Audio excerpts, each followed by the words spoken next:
The quickest, the fastest, the best in the world. Magnus Carlsen. Dominant, absolutely dominant. Chess at blazing speeds. Get popcorn ready. Moves without thinking. Oh, rook A8, rook A8! Tactics without blinking. 95 and it's pinned. 95 even better. Oh my god. He lost no time! The Speed Chess Championship is the elite chess event of the year. For 9 years, the world's strongest blitz players have matched wits over 64 squares. Really nice maneuver from Anish. This year, the world's best face off. Rook G6, knight G2. Wesley just won on time. You're watching the SCC on Chess.com, and it starts right now.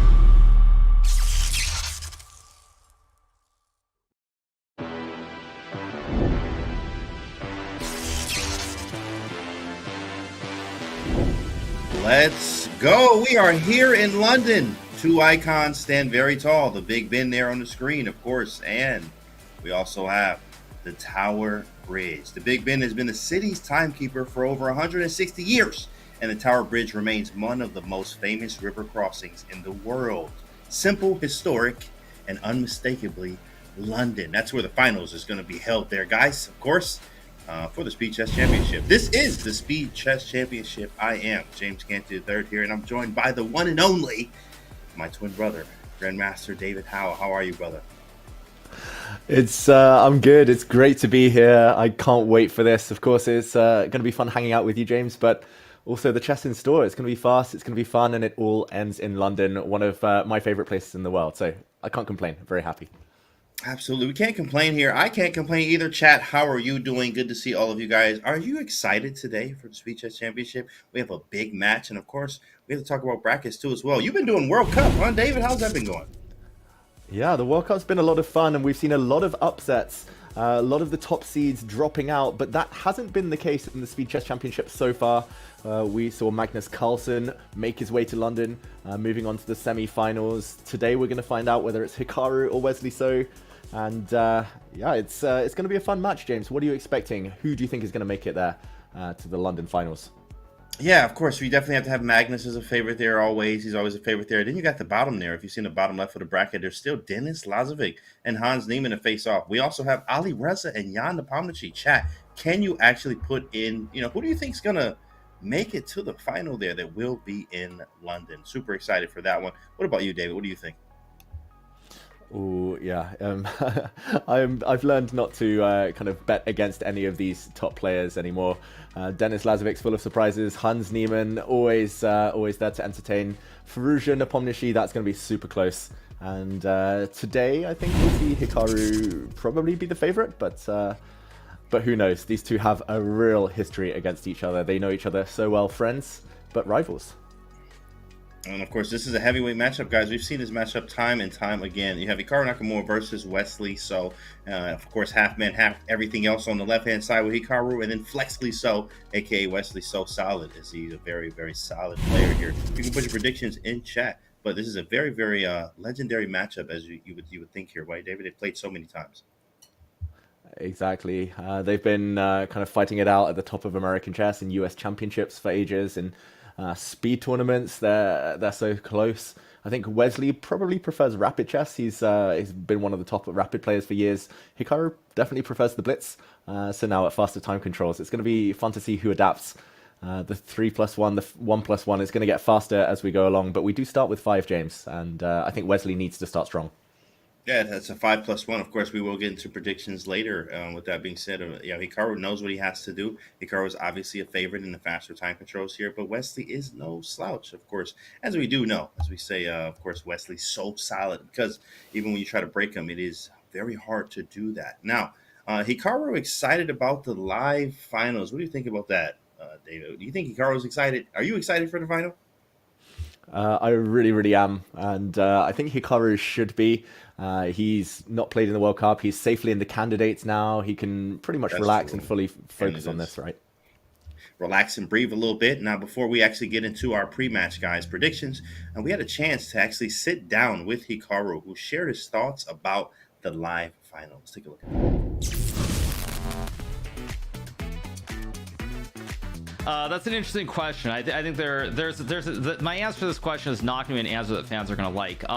It is going to be very tricky having to travel to London in the midst of trying to prepare for the candidates. So I am looking forward to this match. Hopefully I'll win and make it to London, but I will say frankly that if I don't make it, I'm not going to be too heartbroken, just because it'll give me more time to prepare for the candidates tournament.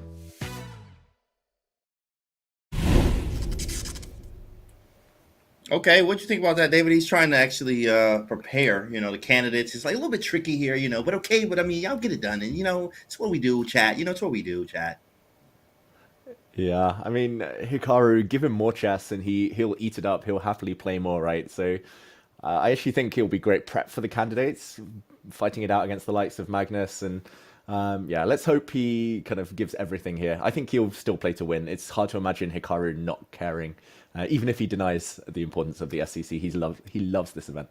He literally doesn't care. Literally doesn't care, Chad, of course, as we know, right? But he is facing Wesley. And, Wesley, let's see how he kind of feels about it. As we did speak with Wesley, too, as well. He's done great in live events so far. So, I don't know if that means that he'll enjoy the thrill live of the action. We don't know. Hopefully he will. But will he enjoy the live action or the comfort in his own home? Let's take a look at what that looks like for Wesley.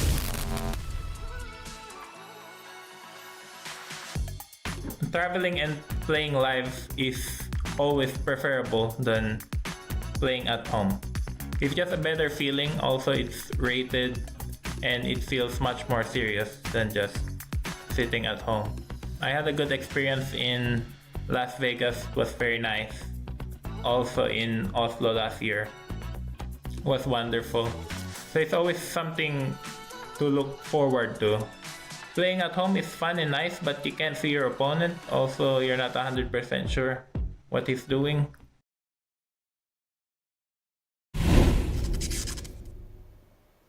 Wesley's always the same. I think he's just always that chill, just like you never see a spike, anything. Of course, every chess player has some emotion, especially when stuff gets tough.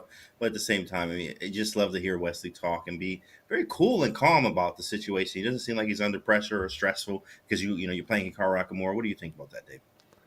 Yeah, he's probably the second most chill, cool guy I know after you, James. But no, nice to see Wesley. Yeah, kind of speak the truth there. He's done so well at the Global Chess Championship, at the Champions Chess Tour over the years in person. And yeah, I think he'll relish it being in London. He will really want this, even though he knows he's probably the underdog in the match coming up.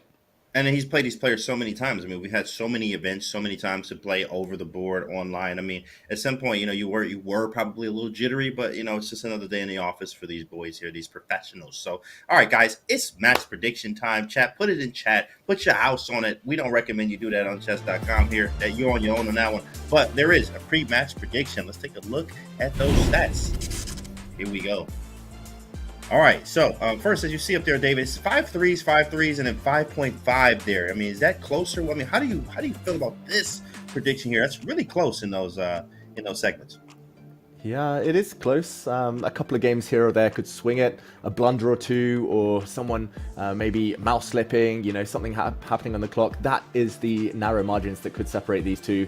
Although overall, across all the time formats, Hikaru an 84% favorite. That is big. And James, it does feel like Wesley will have to take all of the chances he gets if he's to turn that prediction on its head.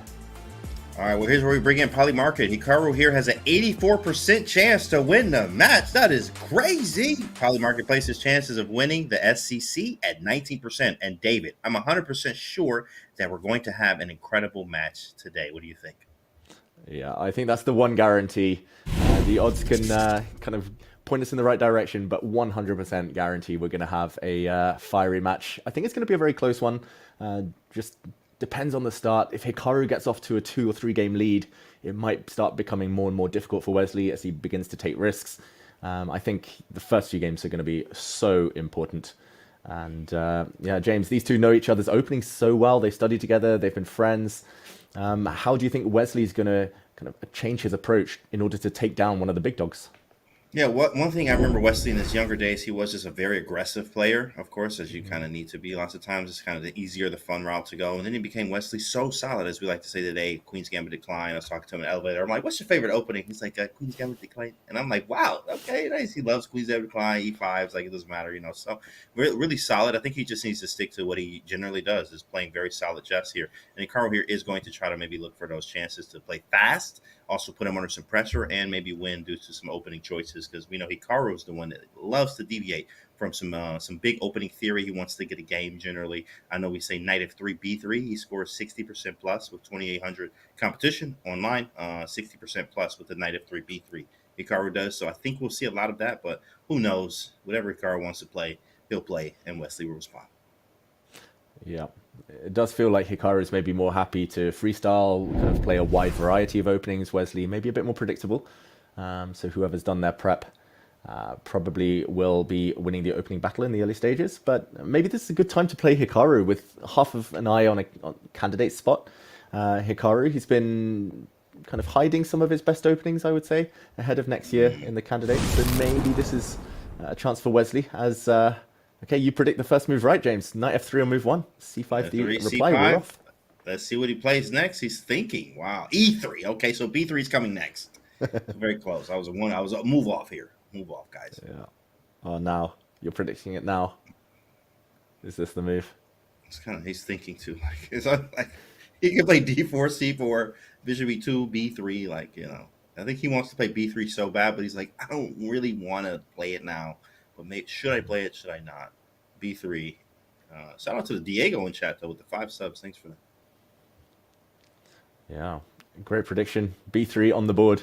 I think you're right. Like, it was a matter of time before he played this. It's his kind of blitz weapon, right? And normally you don't want to show your opponent your best weapons too soon in a match, but Hikaru, he respects Wesley that much, and now he's going for the double fianchetto. Both of them are bishops on the long diagonals. What do you make of this? So solid from both of them. Absolutely, so solid here. In fact, actually, you know, I love Chessable, of course. I have a nasty streak on there, but I say that to say, one who recommends this from Black side is Spidler. Spidler likes this, and it's part 2 of the Grunfeld, where he actually recommends you just go for this double fianchetto setup, which scores very well. You go d5 and c5, put the knight on c6 or d7, sometimes a6, depending on what White's doing here. But I think Wesley chose a very solid choice here for Wesley. So being Wesley so solid, I think this was a very absolutely great choice. So a very long game that can ensue here for sure. Yeah, and we see the first exchanges of this match. Pawns coming off, bishop taking a knight in the center, and it's exactly what you said. Like knight a3, knight on the edge of the board to support the pawn.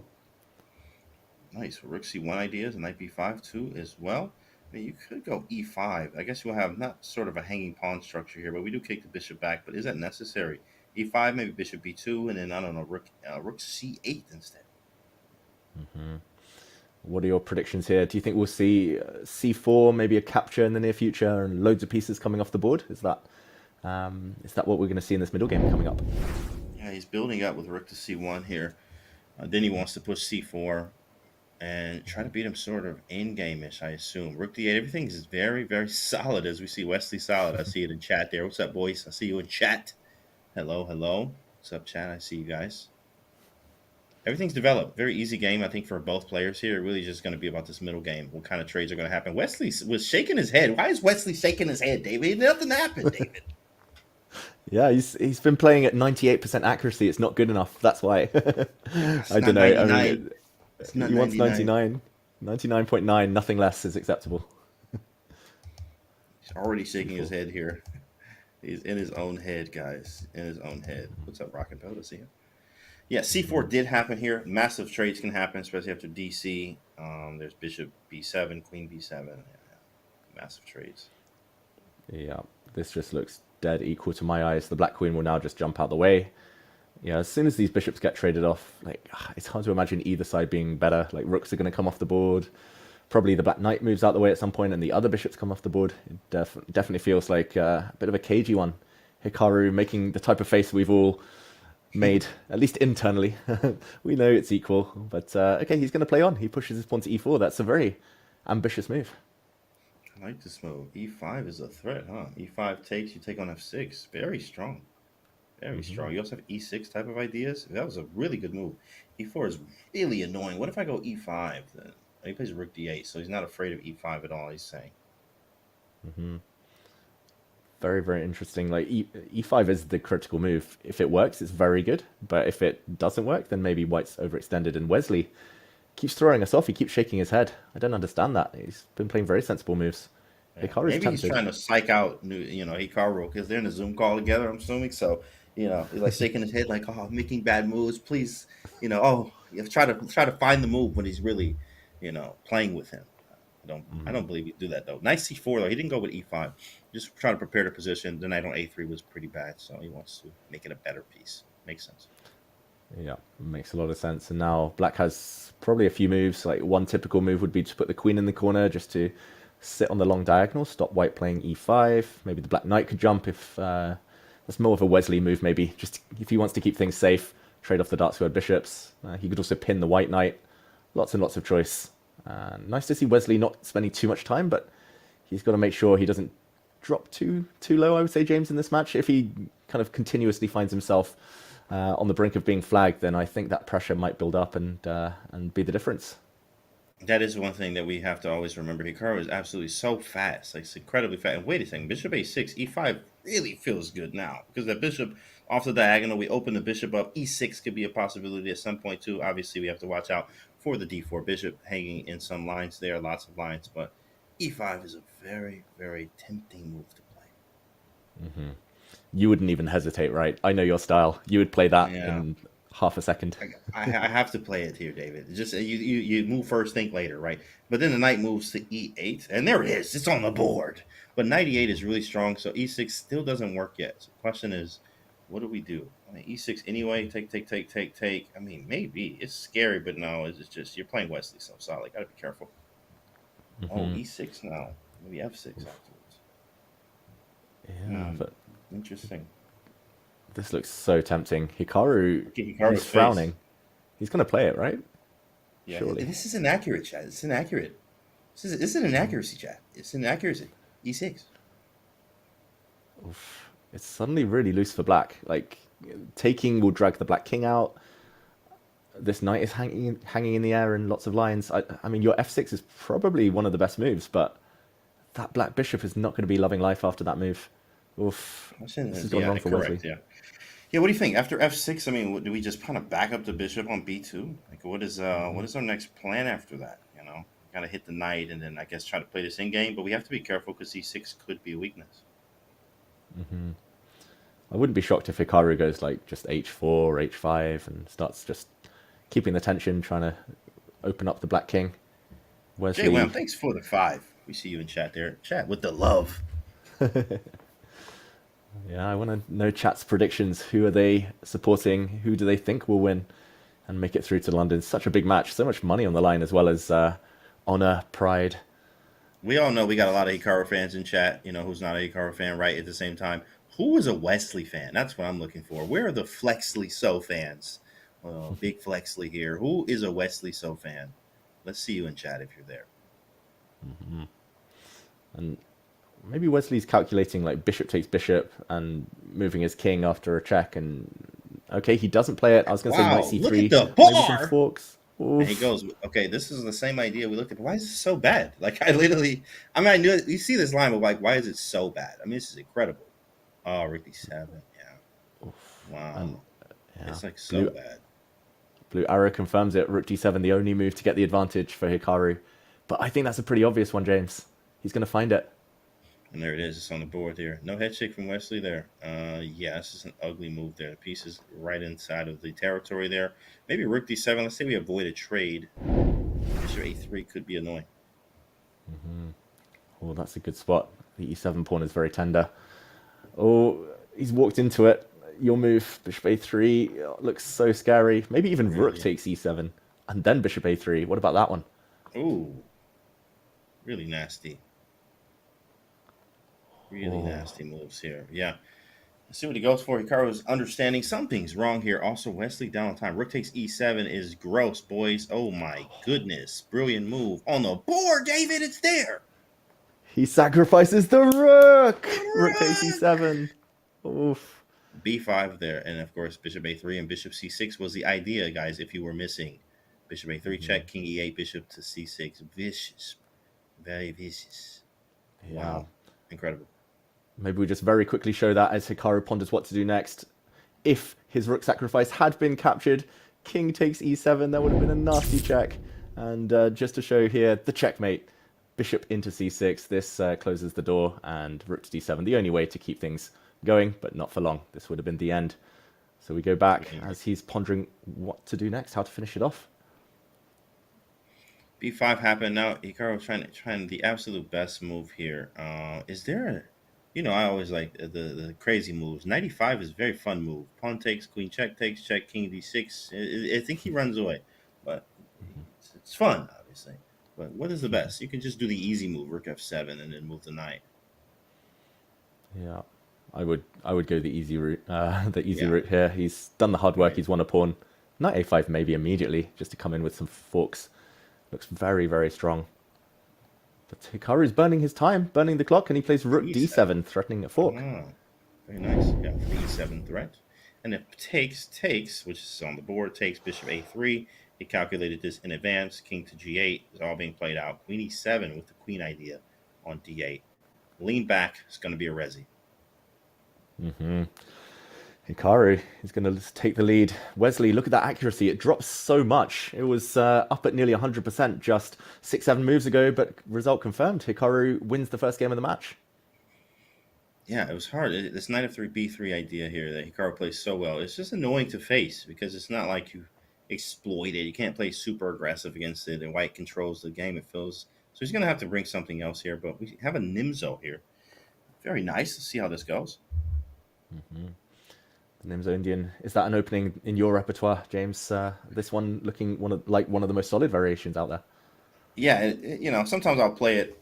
Obviously, I love the aggressive chess, the King's Indians, and sometimes some Grunfelds, depending on the variation here. I know you'll have a good Grunfeld yourself, so sometimes a Grunfeld, but definitely a King's Indian type of player. I have played some Nimzos, LTB, and it's just like draws, and it's hard to get the aggressive chess out of me on those lines. Yeah, and maybe that's why Wesley's going for this. Hard to get the aggressive play for Hikaru. We saw Hikaru win with a sparkling attack. This line, I've always been a bit skeptical with the white pawn blocking in the white dark squared bishop. Normally you want to bring your bishop out kind of outside the pawn chain before blocking it in, but this is very trendy stuff. They've realized that doesn't really achieve much, so this bishop will probably just be passive for a while until things open later. We'll see a bishop exchange, and yeah, Wesley doesn't look too excited on the camera, but he's definitely in his prep. At least he's played quickly the first 10 moves. Yeah, he just seems out of it. Like Wesley with the head shake in both games so far. I mean, okay, we are playing Hikaru, but at the same time, it's like, Wesley just seems out of it for the first two games here. It's just head shakes, and there's nothing even going on yet. So hopefully he's able to get his head in the game or whatever he needs to do here to just try to play some better chess. Obviously, easier said than done here, but he's not happy with something. He's definitely not happy. Yeah, and maybe that's been the one question mark for Wesley, as Hikaru makes a small mistake there, according to the eval bar. But for Wesley, he's so good against kind of the masses, against the average 2,700 players, very efficient, rarely loses. But maybe the likes of Magnus, Hikaru, he has struggled to kind of get their number over the years, struggled to take them down on a regular basis. So big questions here. If he can win this match, he'll feel it's a bit of a highlight for him. But James, to trade or not to trade? Queen's offer on. As well. That's an automatic. If queen trade, you might as well offer the draw immediately. Queen trade, offer draw. No, of course you play on 100 moves from there. But yeah, queen d1, absolutely. Didn't even think twice about it. I would have played that so fast. C5 on the board here. And yeah, we just got to finish development if I'm white here. Maybe bishop d2 or b4 is a little bit too much. No need to sacrifice. Just develop my pieces. And he did it anyway. Okay, never mind. I was like, yeah, b4 seemed a little bit too much. Why am I sacrificing this pawn, David? I don't know, but Wesley said I'm going to do it anyway. Wow, that's a cool move. Wesley doesn't sacrifice much, so he must have a reason behind it. There was a pin on the A file for those of you at home wondering why white didn't recapture, so he has to move his bishop instead. And Hikaru, look at that face. He's confused. I am too, actually. It's like, I don't really need to sacrifice this pawn, bro. Wesley just didn't care about nothing. That's usually Wesley we don't see like that. He usually doesn't take these type of risks. So, I was surprised by that. I was definitely surprised by that move here. So, B3, nice move. Absolutely, as you're pointing out there. Queen takes B3 will be queen takes E2. I guess Wesley was just looking for more out of his game. He's like, I want to, try something, which B4 did. Now the pawn on B3 is weak, so maybe we move our knight away, try to attack the pawn, bring a rook to the C file. Knight somewhere and out the way, then he can win this B3 pawn. But ooh, the eval bar drops after his last move. Wesley might have left it a bit late. Now the black knight is coming. Only Yes, move you now, noticed knight that. to C1. C1 is a hard move. I mean, not for Wesley, but knight C1 is. I don't have anything else. Not really, because knight A5 is incoming, followed by even the knight C4 type ideas, where that could be annoying. He needs to do it now, Wesley. He needs this black pawn off the board before it stays there forever. Last chance to get it. And he doesn't find it. Wesley, what's happening? Knight A5 is such an easy move for Hikaru now. He's just a clear pass pawn up. And Hikaru was like, wait, you didn't go? Are you keeping the pawn? Wait, it's inaccurate. It's an inaccuracy. So knight A5, defending the pawn is very likely. Bringing rooks to the C file, even doubling. Maybe putting a knight on E4 at some point, bringing it back to D6 to bully the C4 square. Very fun play, I think, here for Hikaru having that extra pawn. Yeah, and you can tell he's drawing those arrows in his mind. He plays knight A5 first. Big question is now what? Bishop takes knight is a threat to win the pawn back. So can Hikaru kind of transform his advantage into something bigger? How does he keep that pawn intact? Yeah, rook to C8. I'll give it back. You know what? I'll give it back to you. Queen C4 would be takes. Oh, a little in-between move, a little little tweener there. Rook B1. Yeah, sneaky. And now the black rook's going to come into this beautiful square, hit this weak pawn. Like you said, the black rook's actually going to double up on the c-file and just looks like total domination on the queen side. It's a bad position as an activity. It was Gary Kasparov had that famous quote. I love to hear it. He said, what is it? Piece activity trumps material most times. Obviously, if you have material, that's even better. But the activity of black's pieces seem to be better than white's. But now after the trade, I guess white's like, I'm a little bit active. I can get D5 now. Moves a rook, and okay, this could be a draw, possible, but not over yet. Takes. I do got the two passers here, so anything can happen, David. Yeah, probably a draw now with best play, but yeah, you've got to be a bit careful of the black rooks coming down to the second rank. The black pawns may be easier to push those. Wesley still with some questions. Hikaru, at least according to the computer, rushed a bit to trade off queens. If he kept the queens on the board, he would have been significantly better. So I think he's just playing it a bit safer. He's in the lead. Can't blame him. But Wesley's back in the game. Probably should give his king some breathing space in the near future, pushing one of these pawns. You don't want to get mated on the back rank. Right, yeah, we got to make some looks for the king here. Play G3, H3, something like that. Get the king up, and we do have a pass D pawn. So, but black having pass A and Bs. Hikaru not liking his position too much here, maybe realizing he did probably trade a little bit too early. There's the H4 pawn. Now there's no back rank mates here, and Wesley can try to use his passed pawn in the center by pushing the E and D pawns. It is possible. Yeah, it's probably a 3-result endgame, I would say. Just probably they'll balance each other out. They'll find a way towards a draw. Both sides will push their passed pawns, but anything's still possible, as you say. Rook to E2 is a bit of a passive one from Wesley, though. Yeah, I actually like it. The reason for it is because, I know you probably want to double on the second rank at some point. So now that won't happen here, but then he's like, well, you won't go to the 7th. So you do what I got you, same. H5 with an H6 threat. He says not today. King G7. And Wesley throwing those pawns up the board. He's got connected pawns in the center. I'm expecting those to push. And okay, Hikaru apparently not playing the best moves. The bar going up a bit, down a bit confused maybe. But hard to be accurate in rook endgames. They have such a drawish tendency that I'm going to predict a draw. How about you? I think the same. As well. Book behind the pass pawn. The rook is always best placed behind pass pawns on offense and defense. So rook behind the pass pawn. You gotta be careful. Wait a second. A and B are quick because the rook is, I have a rook on A3 and the B file too. So I actually can push both of these. Like if I get pawns on A4 and B3, that could be kind of dangerous. The D pawn can't do it by itself. That's a very good point. Like the E pawn isn't a pass pawn. White only has one passer. Black has two. So it's a bit of a race now. Eval Bar suddenly saying black is the one who's better. Maybe it's just time to push. Just go for it. And push and push and push. He was behind the pass pawn though, so now okay, wait, maybe okay. A5 is not playable yet. Yeah, probably at some point white just puts the rook on that square, blocks black, slows him down. Maybe the white king will come at some point. We see a trade of pawns. Yeah, Wesley, at least he's got into this game a bit more. At least he's playing it out, and a draw probably just nice to get on the scoreboard. Yeah, of course. It's a stop the bleeding type of thing. This is a second game, right? You don't really want, especially if they're able to run off a few games in a row. That really hurts, and it's tough for the psychology there. But at the same time, hey, it might be a draw. Yeah, Hikaru with the head shake. Wesley maybe feeling confident here. He looks a little bit better than he did before. He was mad at himself. We don't know why. He was shaking his head.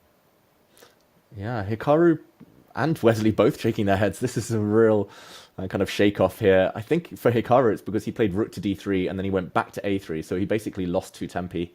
He knew he should have been pushing his pawns instead. That was more important. Hikaru knows it's going to be a draw. Wesley, I don't know. Maybe it's the relief, the head shake. It's hard to tell with Wesley. And now we'll see lots of trades and probably equality, although black's rook is going behind.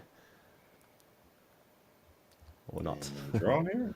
Draw? Now, of course, Hikaru again try to play on, obviously, to milk the clock, which is always a strategy when you're up, is to just play on anyway until you get repetition or et cetera. And there it is, the draw. The draw, agreed. Hikaru with the head shake. I played so bad. Yeah, both of them looking very philosophical there.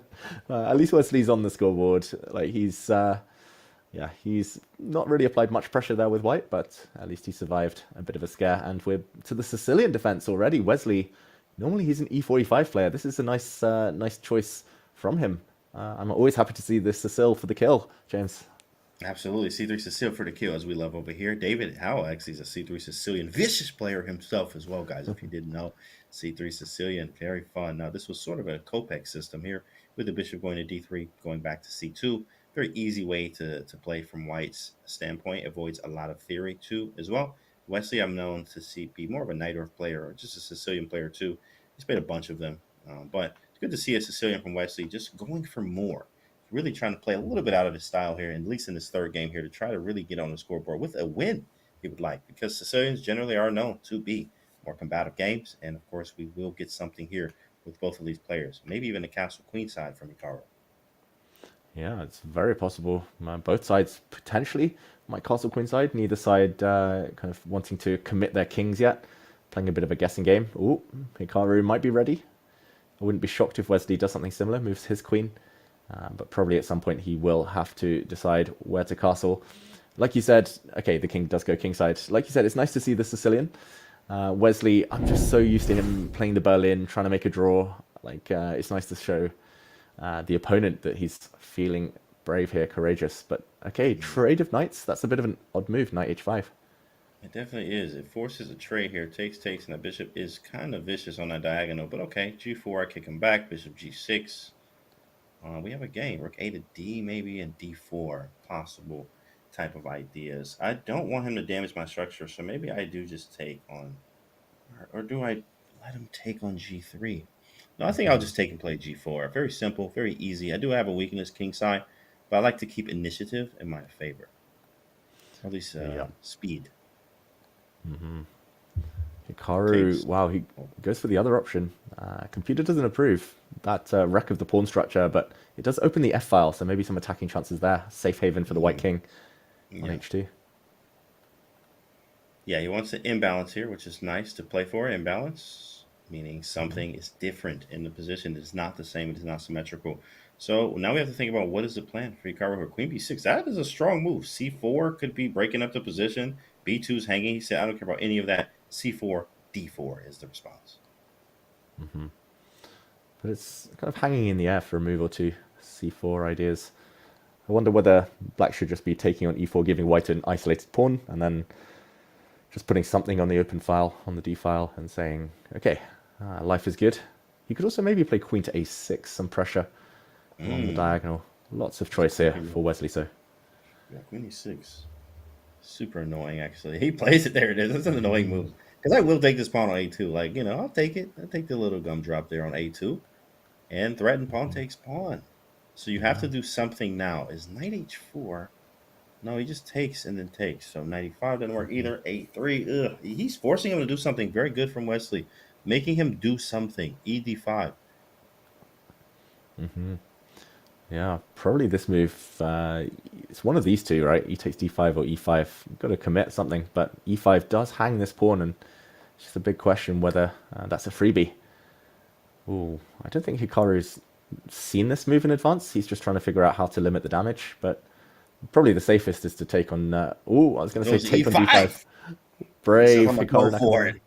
Here we go. Wow, C4 is best. That's actually incredible. Found by him so fast in the head shake. He's in the game. Wesley, the strike back. Great move, Wesley. So there was a pin between the light squared bishops there. White couldn't stop this move, wrecking the pawn structure. Now the e5 pawn is super weak long term. And Hikaru, I think he just needs to avoid an endgame. Any endgame, black is just better. So will he take with the knight or the bishop now?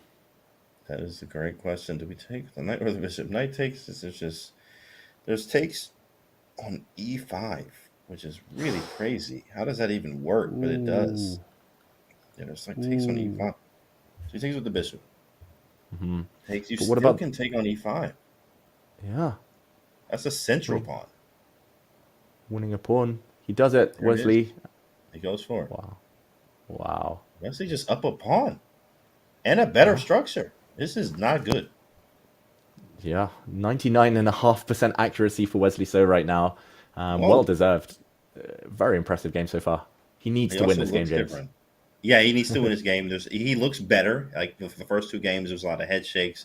You could just see a lot of doubt in Wesley in the first two games. But here, it's a whole different Wesley, playing different, looks confident, finding some excellent moves here. Hikaru is trying to survive. Hikaru is trying to scare Wesley, maybe with some sacrifice ideas. Don't think they work, but at least he's posting up his queen nicely. Wesley, I'm expecting him to just maybe improve his rook, or I don't know, do something with his queen. Maybe go pawn hunting.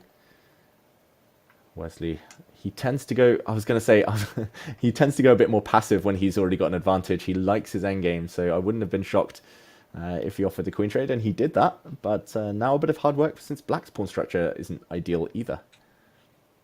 Yeah, they definitely went for the just, hey, you know what? I'm up. Like, I'm playing for two results, is what he's saying. Totally normal. Makes a lot of sense. You know, you're playing Hikaru. You don't want to mess things up as well. You could get low on time, which he kind of, I mean, slightly low on time, not too much, but he's doing, you know, I'm going to milk it. I'm playing for two results, boys and girls. You know, it's really hard to lose this from black standpoint. Yeah, I do worry that it shows a bit of his mindset that he's happy to go for the minimum. Normally you have to go for more against the top players. But yeah, he is built for this. Pretty Khalili says in the chat, Wesley, he needs to win this game to change the momentum. He's going to try and play rook e8, maybe e5, bring his king to the center. Still looking very, very good for him here. Pawn up. And I think the Sicilian was a great choice. If he ever reaches this again, he should go, you know what, let's go Sicilian, some dynamic type of play. Sicilian, very great choice here. Got him a great position here. He's going to try to, you know, play for these two results, obviously, which is winning and drawing. Winning is possible, but also, okay, draw is too. Just try to play my best. I am up that extra pawn. Hikaru is just waiting. He moves his rook. Wesley threatens e5. That nearly traps the white bishop. Maybe it does trap the white bishop. Pin. Now the black king could get out of the way, maybe. Still looking very, very good. Yeah, king g6. King e7 instead, going towards the center a little bit. Oh, okay, some king d6 type of play, pushing e5 at some point. We got to watch f6 is hanging now, though. How do we make progress here? Yeah, maybe, I mean, maybe you install a pawn nearby. That's what Magnus always seems to do and get away with it. But if he wants to play safe, maybe just a trade and then take the open file, swing the rooks across, and just hope the rest of the position holds. Try to enter with the rooks. That would be on my radar. He does trade off. Wesley's been a bit slow here. That does make me worry. Rook f8. Definitely. Yeah, I definitely was thinking of the rook f8 move. So I can free some time up and free some moves. So now I can go king to d6 because f6 is not hanging anymore. So he's anticipating. He plays rook d1. What is the idea? Takes. King d6. Very possible. There it is. Trying to push these pawns down the center. Yeah, very good move. And c4 is maybe the most natural, but I think his intention is to play rook to f4, Wesley. So, Really strong. Move. yeah, try to clear the path for the black pawns in the center. That's good. Oh, wow. Ooh, King c5. using the king. The king's like, I'll do it myself. C5. Spartan king. Attacking the rook there. Great move. Oh, that E4 king is going to be a intentions too. beast. Yeah, that king is active, boys and girls. Active kings. That is one thing to have in an endgame.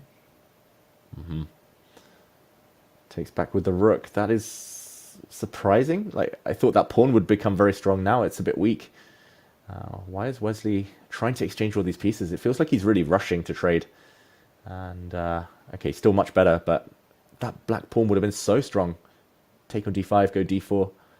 It's also really tough because Hikaru is pressuring him on the clock, which is, I mean, it's another day. It's what Hikaru does too, as well. This is his format. So, but at the same time here, Wesley's trying to make things work, calculate, and save time when he's down, almost a minute here on the clock is tough for Wesley. Head shake slightly from Wesley here. Not too happy, totally understandable, but that clock you do have to play as well.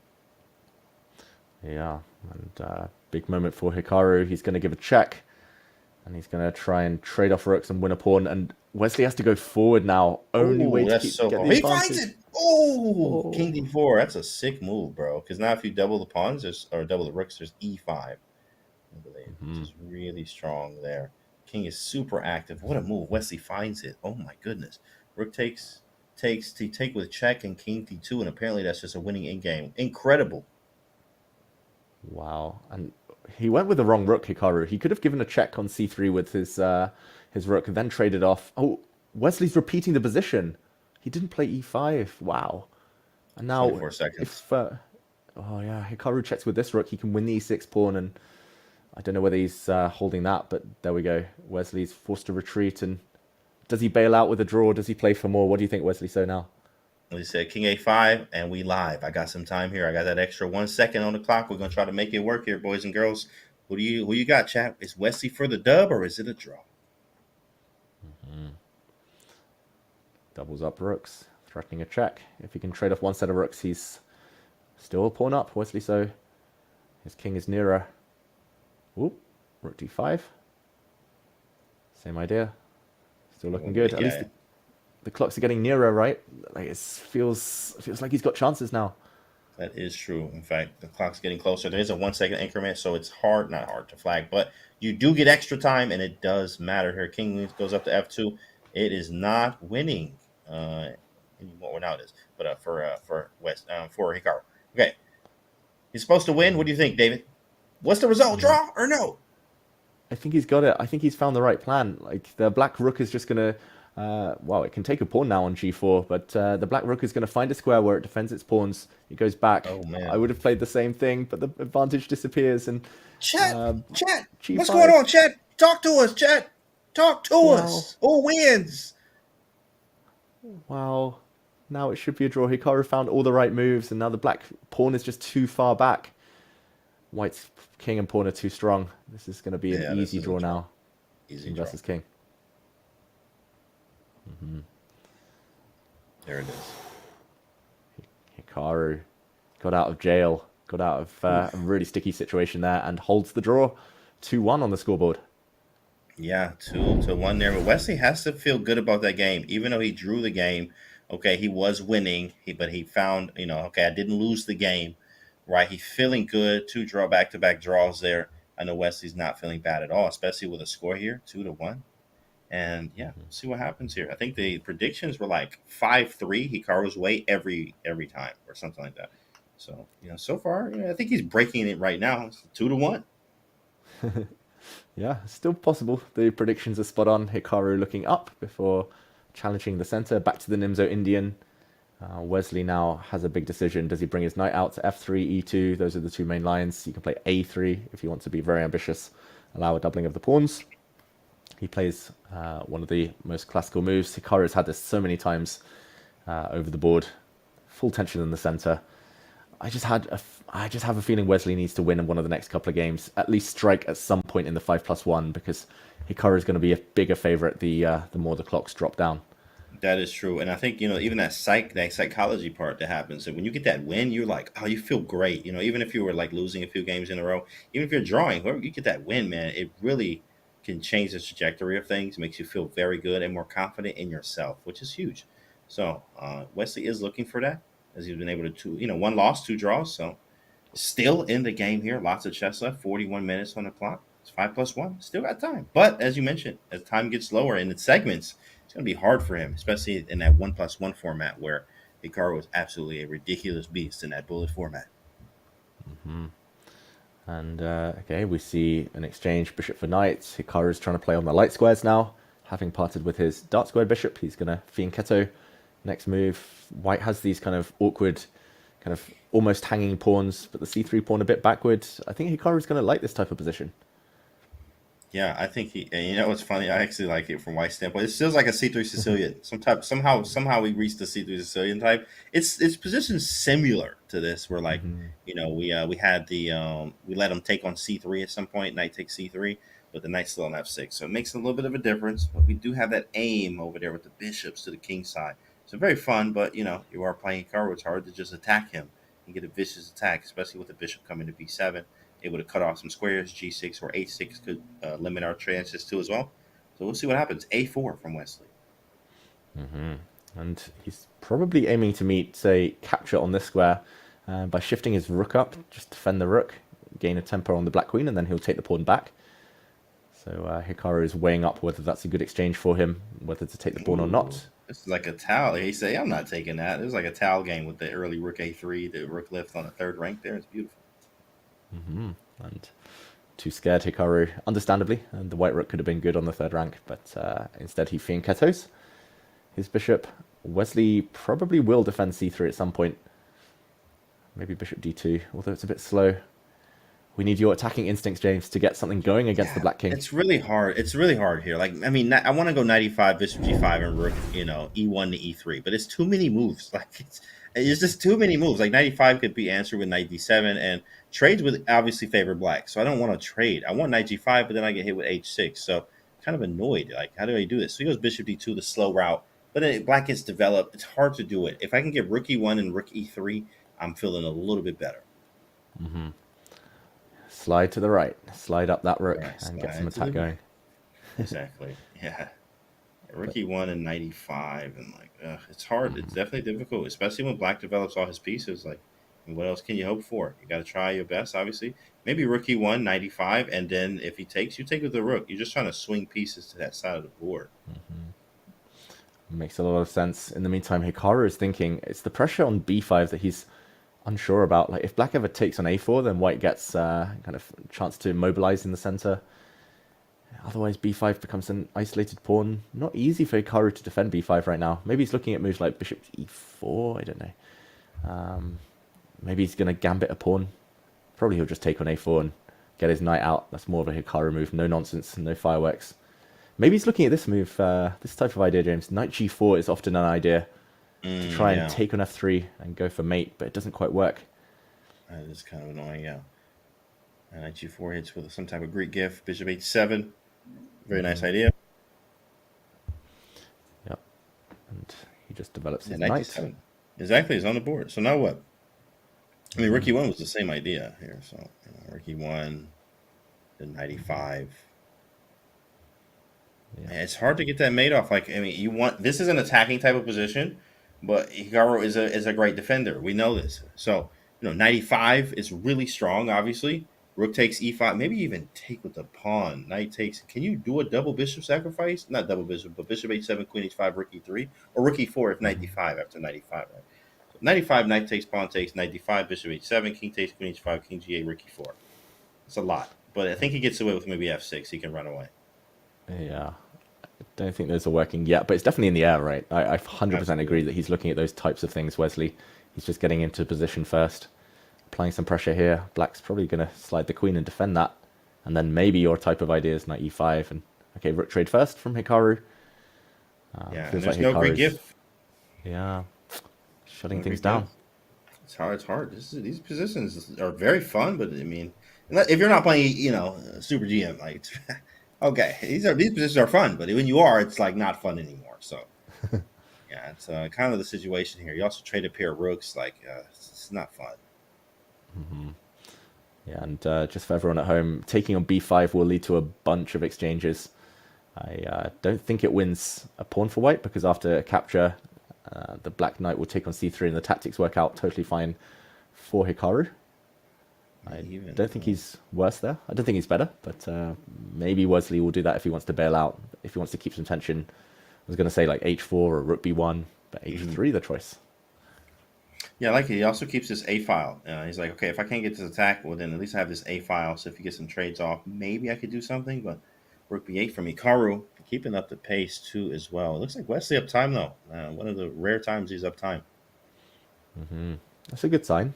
That's a good sign. He needs to make that a regular occurrence, I think, in order to have any chance, as we're already over halfway in the 5+1 portion.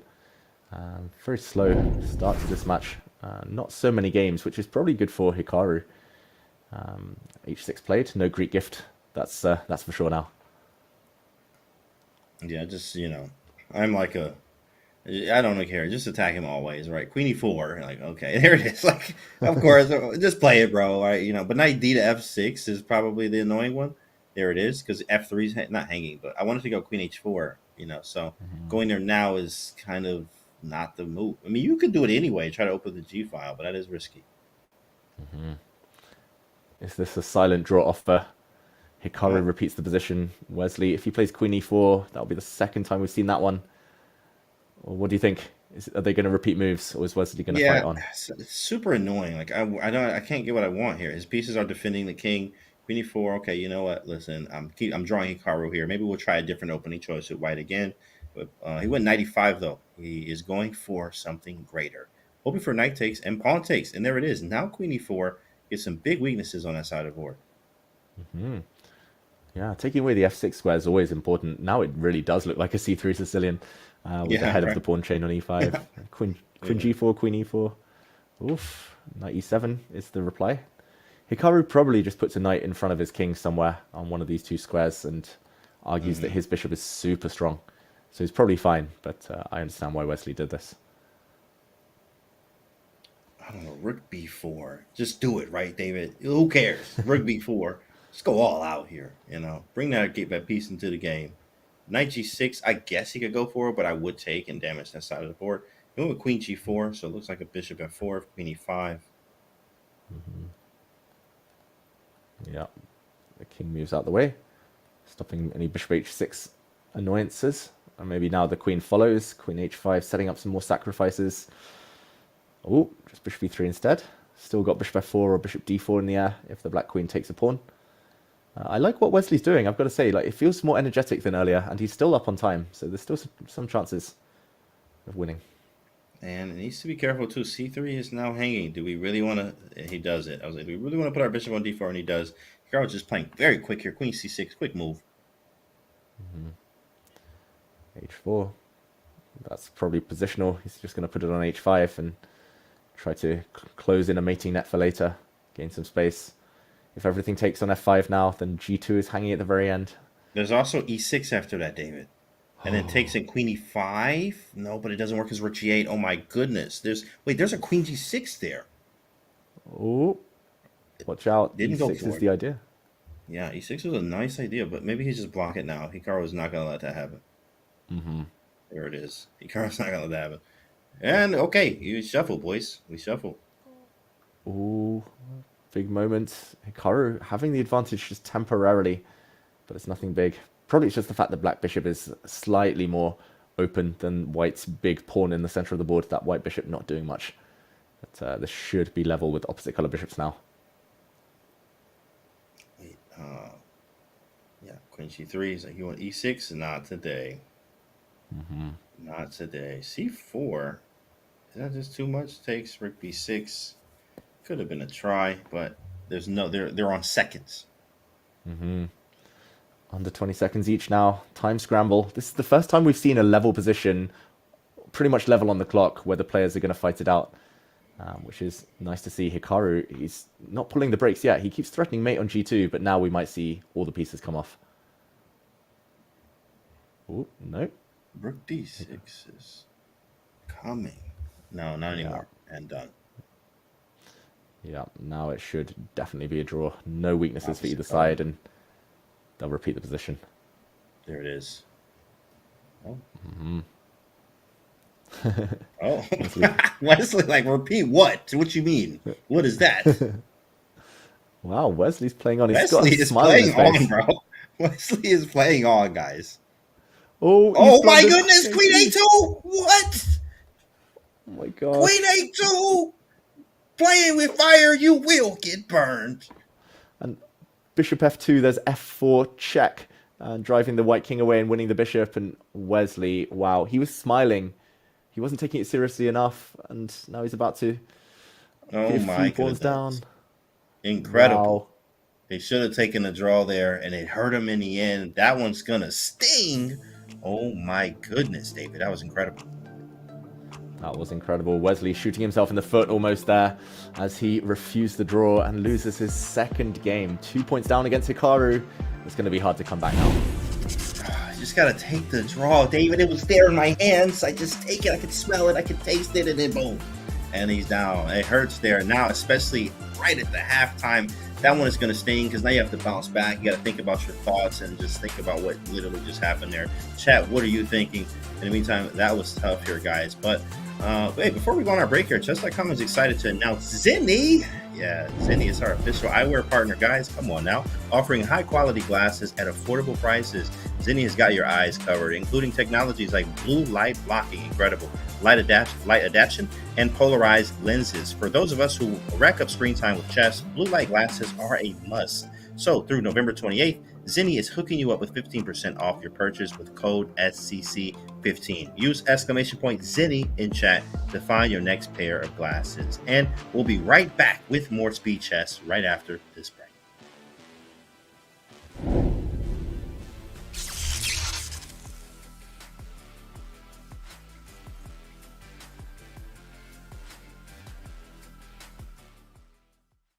My name is Wesley Saw, and I play chess.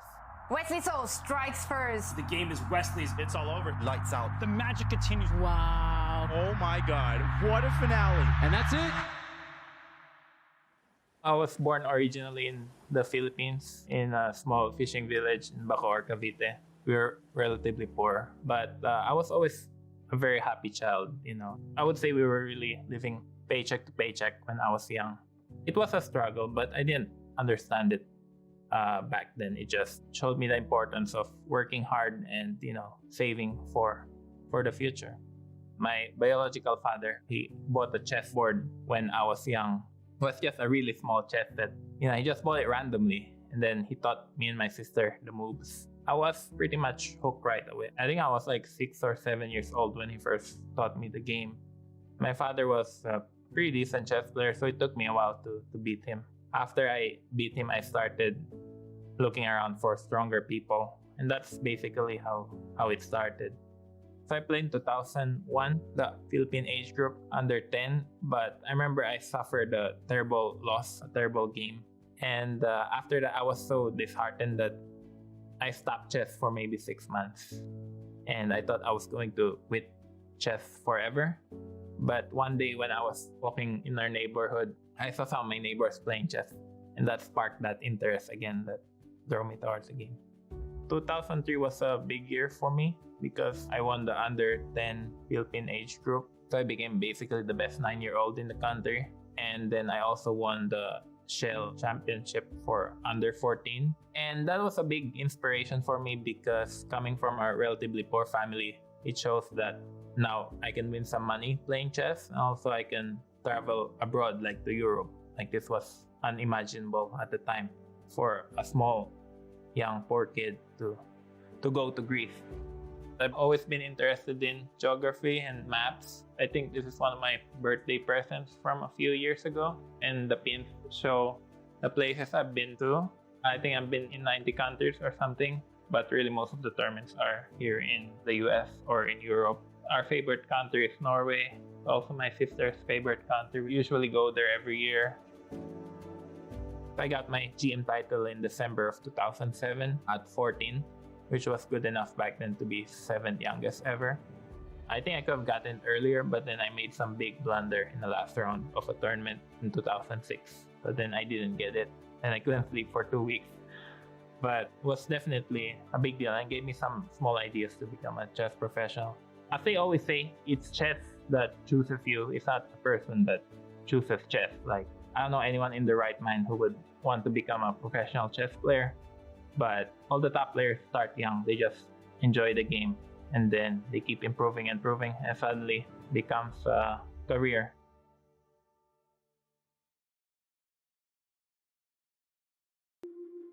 Whether it's sunglasses outside, blue light glasses inside, or night driving lenses in the dark, Zenni has affordable eyewear for everyone at Zenni.com.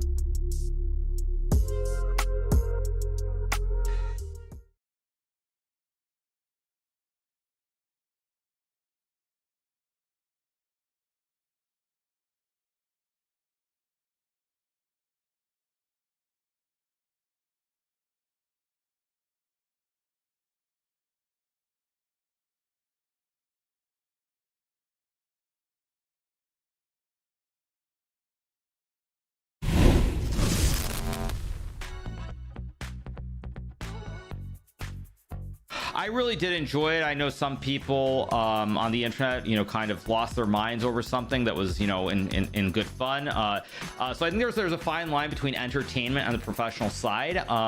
So I thought it was great. Most of the people that I spoke to here in the United States, they actually looked at it as in the vein of being a sporting event, something for entertainment. And so I loved it. And I know there's some people who are negative, but that's life.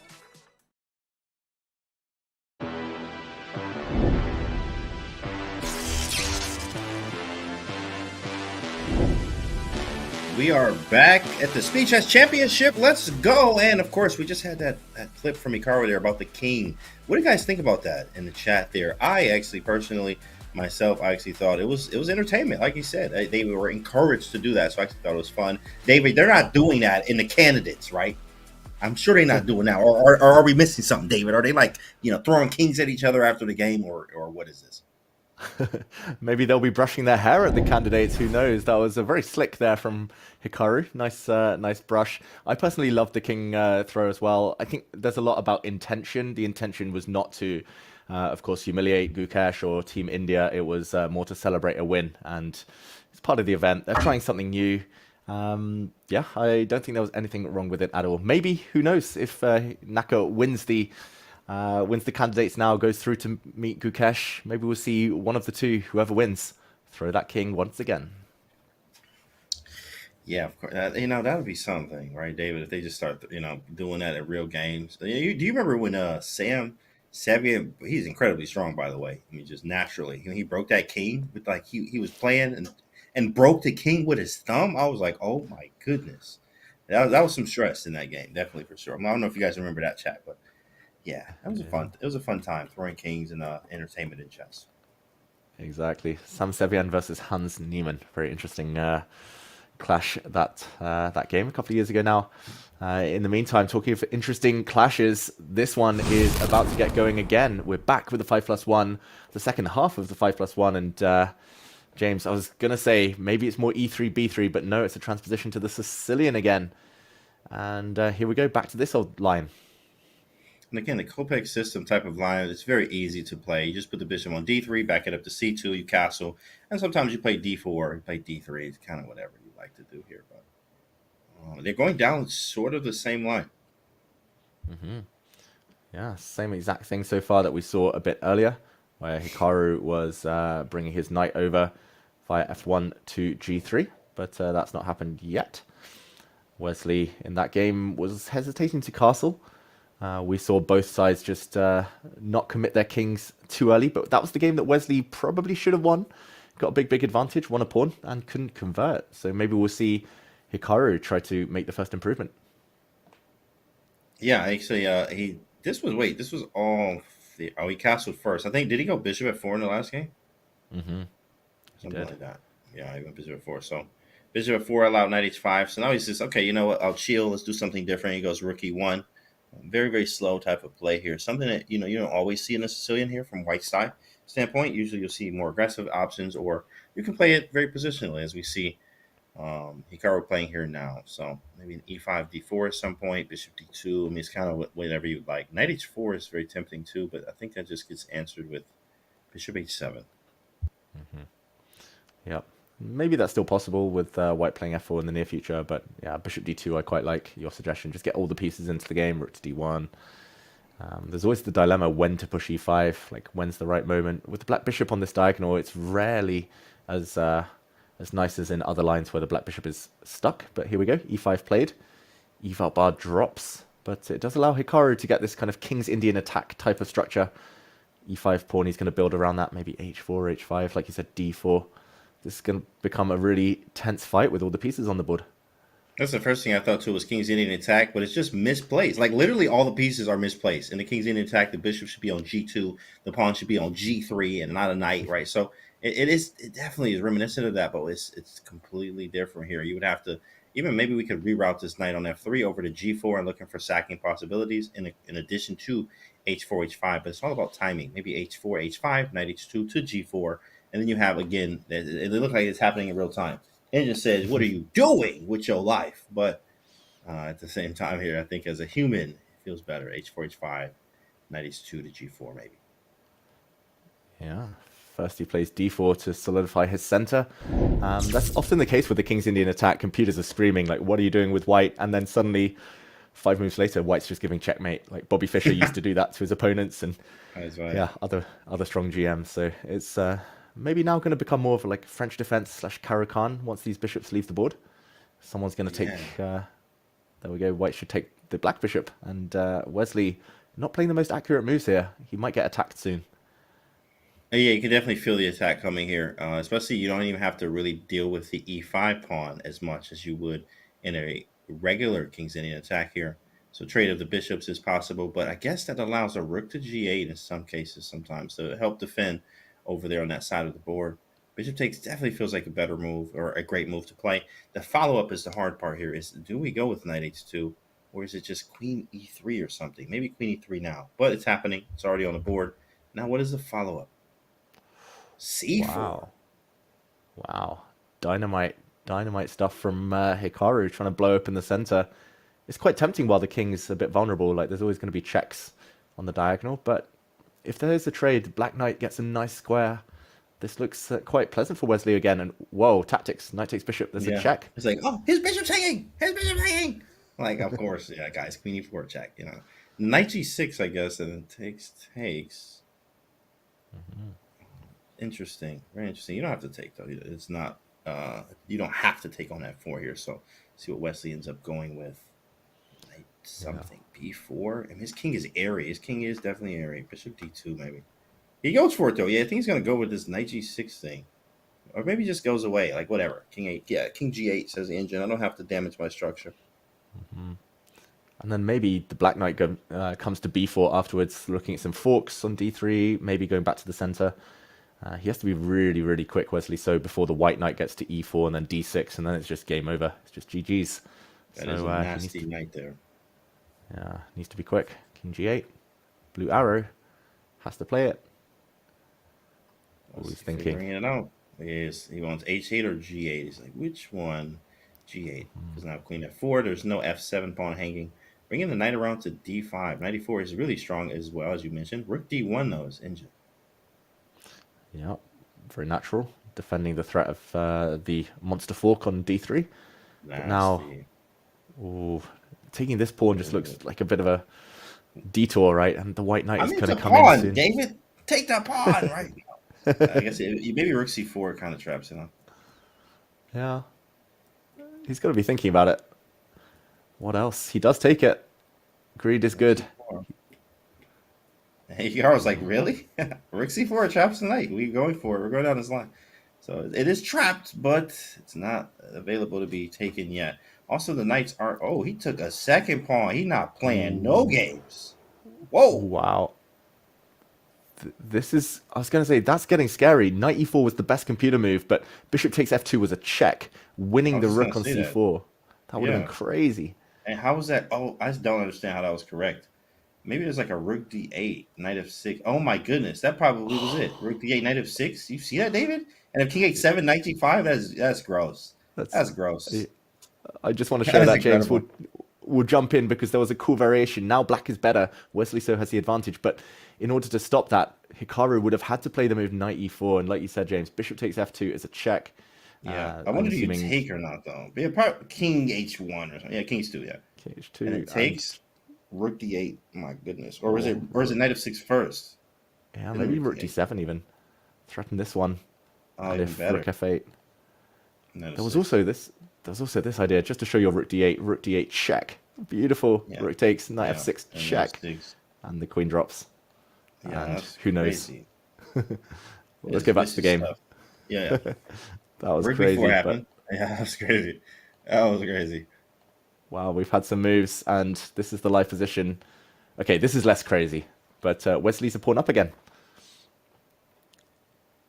Yeah, Wesley's just in a better position. He went pawn grabbing here, and like it worked out, chat.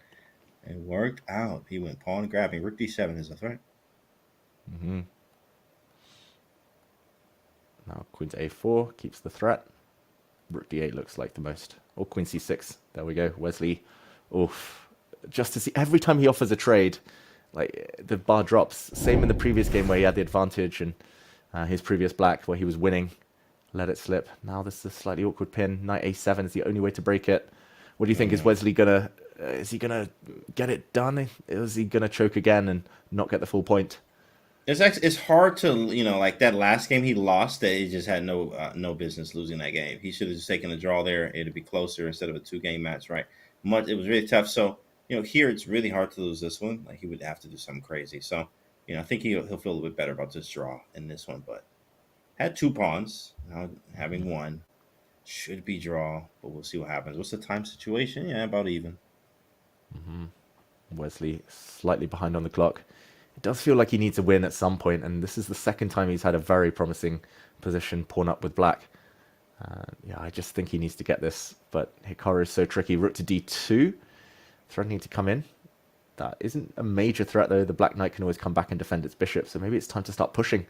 Push the black pawn. Pushing P over there on the a5. A5, really strong. There it is. Rook a2, bishop b4. Yeah. Or knight c6. Yeah, that's a nice square for the black knight. Hikaru's got a small window of opportunity to do something before the black pawn gets to a3. Then it's never going to be captured. It's just going to be too strong. What to do? What to do? There we go. I say Big West got this game, says Bernie. Any Wesley So fans in chat? Is this his time? He should have had a draw in the last game, but this is a very, very serious chance for him to win. Mm-hmm. Hikaru's moving his rook around, not really sure what he's threatening here. The question is whether a4 is possible. It is. It's on the board. It's on the board. a3 is A3? coming. Push. Whoop. He's going to try and put his rook behind, but that shouldn't stop the pawn for long. Feels like sooner or later black will get active and be able to push that pawn forward. How to organize the pieces? Is it rook Question c7, is, rook a7? Oh, that's so nice, because I was like, this knight is so ugly on c6. Like, what do you do with it? But that is a beautiful idea. Rook c7 to a7. Mm-hmm. Beautiful idea. Now maybe it doesn't work. White can take this knight and then use his own knight to sacrifice. Yeah, bishop b4. Mm-hmm. Good move. All right, chat says J-Wan Wesley So it's winning this one. Mm-hmm. Wesley! Chat is rooting for Wesley. Yeah, chat just wants a close game, but Wesley, he gives up his a3 pawn. Why? Why would he do that?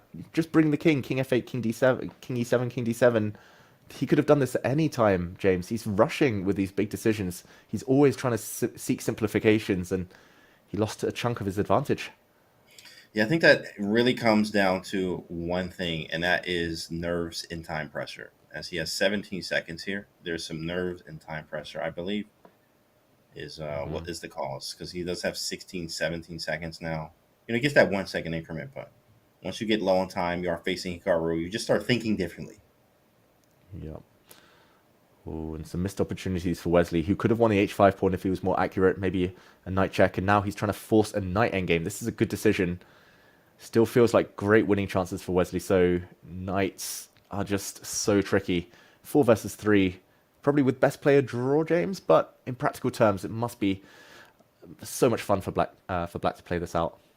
Yeah, I love what Bob Finnick said about night in games is that night in games are pawn in games. So just trying to figure out how can I get a winning king and pawn in game with the knights right now. King f6. Nope. Oh, repeat? Oh. Said repeat what?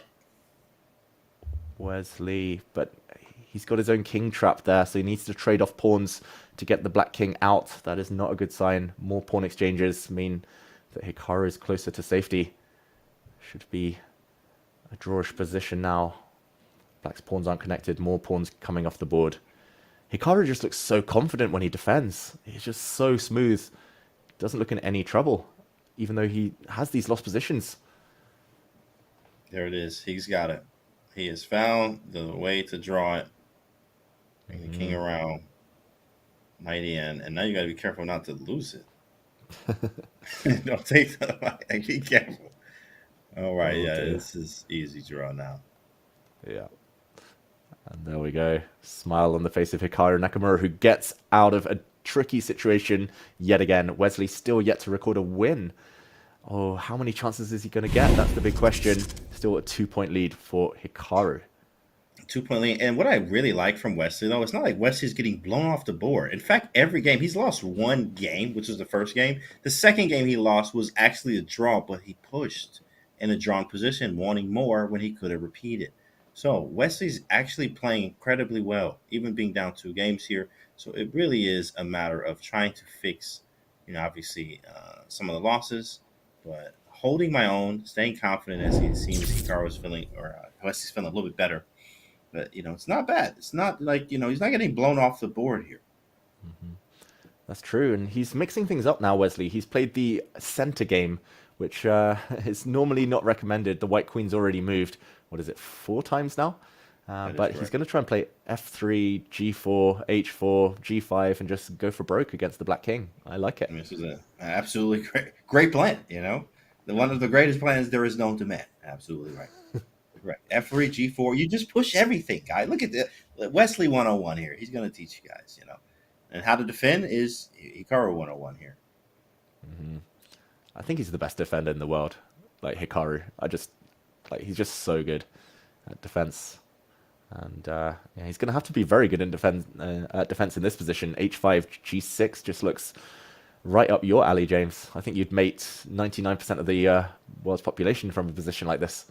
That's actually 100% accuracy on that there, in fact. David, thank you very much. Yeah, that's what it says in the stats. So, but here, the hard part about it is when we do play G6, it's taking one and pushing the other and does the sack work. So G6, pawn takes, right takes, H6 does the sack work with rook takes, queen F6 or E7 type ideas, trying to defend all of that. And also calculating all of that. And you need to be developed, right? All your pieces need to be ready for this action. I like how Hikaru defended, though, with his knight being on b6. There's no bishop c4 ideas. I have 5 pieces on the back rank right now as white. So as much as this looks scary, if I don't develop, this doesn't work. Yeah, still some prep needed. Maybe just getting out the way of this bishop. I don't like the black knight's kind of ability to jump into c4. Maybe knight g3 or something like that. This other knight on g1 looks a bit silly, but okay, king b1 is always sensible in these positions. Opposite side castling. This is this is going to be the most fun game so far, I feel. d5, both sides going for it.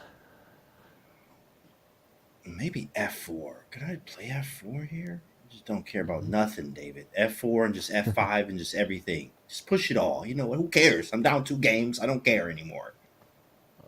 Push him, baby. Yasasura one. Push him. Push him. Bishop d3. Got his pieces out. Mm-hmm. What to do next? Hikaru, will he centralize his rooks? Knight to d5 with ideas of knight into c3 check. White's got like knight f6 check ideas. Black has ideas. Yeah, that's really annoying. Knight d5 is really strong. Knight d5, queen d2, rook b8. I'm out the way. That's a great move. Knight takes d3. Not what I really want when I'm trying to attack. Mm-hmm.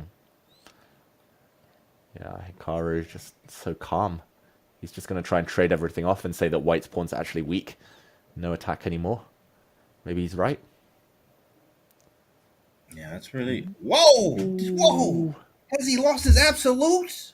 Or no? He said, "I'm going for it." That was nice, but Hikaru would have like, "Huh? That doesn't work." Yeah, Hikaru just so calm. He just takes the free pawn. He's like, okay, my king's a bit open, but I'm a pawn up. And now I'm going to try and mate you. Queen f6, watch out. There's b2 hanging. This is tough now for Wesley. Yeah, do you gotta go queen c1, queen f6, fg? That's not enough. You can't give that up. Wow, Hikaru with the shake there. Like, what is this, right? What is this? Is there a knockout blow? What does Black have here? I know, right? Like, I don't see it. Almost knight d2, rook takes, and queen e1 check, but the rook back to d1. White can block. He's setting it up. Now knight d2 is a massive winning threat. Followed by queen e1.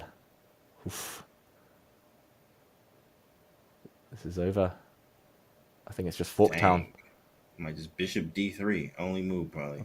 But knight a5 will trap the white queen. Oh my goodness, that is gross. Yeah. Is that a resi on the spot? Would you even have a move, David? You don't even have a move. Maybe rook takes rook and like hope for the best. Rook takes rook and king a1. Like, ooh. Exactly. That is gross. Something with king a1 or run the other way with the queen. Queen g3, hope for the best. Queen f6 is still there too. Oh, Bishop, yeah. Bishop, c4 hanging, b2 hanging. That's over. Okay, it has to be king a1 next move. Yeah. Hikaru is debating. Queen. Yeah. Which one? Rook, king a1. He's out of the way, so he's he can live to fight a few more moves. He says. Yeah, because it's not clear yet. That was well found from you, but also from Wesley. He needed to dodge the checkmate, and yeah, Wesley. Cool idea. Yeah, great opening choice, but it's backfired. Like high risk opening, and it's all gone wrong. I went rook d5. Yeah, just attacking him. Rook to the other side of the board too. There's stuff with like I thought he would go like queen f6 and look at that knight a4 type idea. Like it's like so nasty with both the knights hitting b2. Oof, that's mean. Mean. What he's done is also nice. Like the white bishop is actually almost trapped. Like bishop to d3. There's all these knight to d2 ideas, and the white queen is trapped, so it has to go to g4 only move. But what next?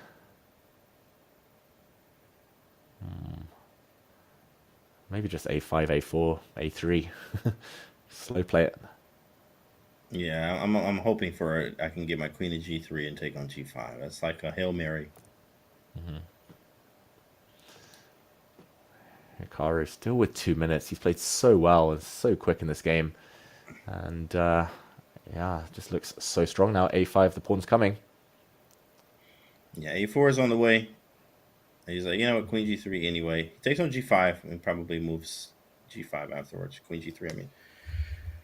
Yikes. What a masterpiece from Hikaru here. He just kind of blew this opening apart here. In fact, Wesley was just never able to get off the ground in this game at all.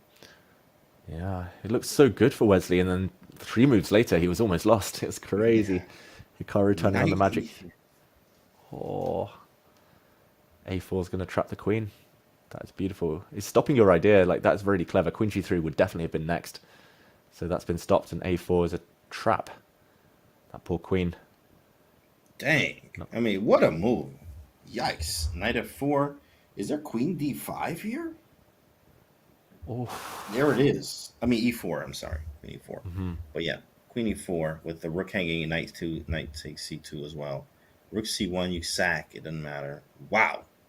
This was a incredible game from Hikaru today. Wow. Yep. Game of the match so far. Hikaru just so powerful.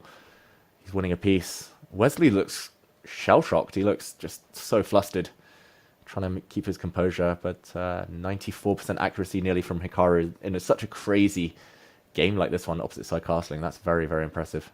Wesley was just the one big mistake earlier. Yeah, wouldn't play this one no more. All right, is there any fancy mates, guys? Let's see. It's puzzle rush time. He just says, psych. Let's take the knight, bro. Just be simple. Take the knight. Yeah, he could definitely have taken on c2 there. Like, that was very, very winning. But He takes the 3 pieces instead, 2 pieces up now, and Hikaru gets it done. 3 points ahead now. Yeah, 3 points ahead. Incredible here. I mean, wow. What did the prediction said 5-3. So yeah, we got 8 minutes left. That gives us maybe one more game after this. It's possible, but it looks like Hikaru has already wrapped up this portion. Yeah, and we transposed to the C3 Sicilian from the refi. And now this has been a trendy move, knight f6. It's been very successful at the World Cup, where lots of people have been going for this kind of fried liver attack type of thing with knight g5. And then there's d5, take on d5, and there's some sacrifices on f7. Wesley's trying to provoke Hikaru. Probably Hikaru should just push a pawn forward and say no complications. But Wesley, he's already playing some very desperate openings, and d5, best move. He's going for it. This theory's fun because, like, I remember this. I won one game OTB. They didn't go for this line. Like, it was with black. It's an IM, but I won that game with black. He didn't go for the knight g5 line. I was ready for that, but I was able to win. It was nice. You get good positions with black here. This is fun though. This is fun. Queen f3 is wrong. Wait, it is queen h5 g6 queen f3. Oh yeah, that's what it is. And so what's the problem with this move? Now the difference after bishop takes d5 is that black plays queen f6, and this endgame's quite nice for black. There we go. The black's going to play bishop f5, put a bishop on d3. This happened at the World Cup in several games. Ariane Tari won with black in classical on demand. Nobody seems to know queen h5 and then back to f3. It's so important, but nobody knows it. Wow, that's crazy. That's a very nice thing. I never knew. I knew the theory. Queen h5, g6, queen f3. Okay, yeah, but wow, it's incredible. So now that he doesn't have the pawn structure difference anymore. He's just got a solid game. Yeah, looks good for Wesley. He's going to castle queenside, and this is a backward d pawn. Yeah, it's happened like too. He didn't like that. Yeah, it's happened like 2 or 3 times at the World Cup. This exact opening, so maybe Hikaru hasn't been watching, but Wesley definitely has. Yeah, Hikaru was out watching, getting ready for the candidates, like chilling, chilling, family time, getting ready for the candidates. Yeah, no, I can't blame him. Can't blame him at all. But he will need to survive this opening. If Wesley wins this one with black, and then they have a quick draw in the 5+1, if they kind of get another game going, then the prediction's spot on, 5-3. Oh, take, bishop e3. I like this for Hikaru, but okay, yeah, d3 is actually hard to defend, huh? King e2, bishop f5, rook d1. I guess I'm okay. So I guess. I guess I'm okay, right? Then knight a3, and how do I defend rook d2, double the rooks? I guess, yeah, I'm fine. Yeah, Wesley needs to be really, really quick here before, like you said, white's knight kind of gets to c4, or white plays f3, rook d1, defends everything. I don't know whether black plays c4, or is it something with f5? I think he just has to be really, really energetic here, Wesley, but bishop e7's a bit slow. Now the white knight's coming. Just the knight out, knight b3 hits c5. Oh, yeah, he has to go knight e4 here. I thought he blundered, but not yet. Yeah, knight e4. But then c4? Oh, whoa. Wait a second. Hikaru, head shake, guys. I guess he got that extra pawn, but it's double. Yeah. If the black c pawn, if you could kind of move it over to b6, this is just GG. It's just over. But white has compensation with some knight b3 ideas. Although rook d5 will defend everything. Hikaru's in big trouble again. He's always a pawn down with white against Wesley. 3rd time in a row.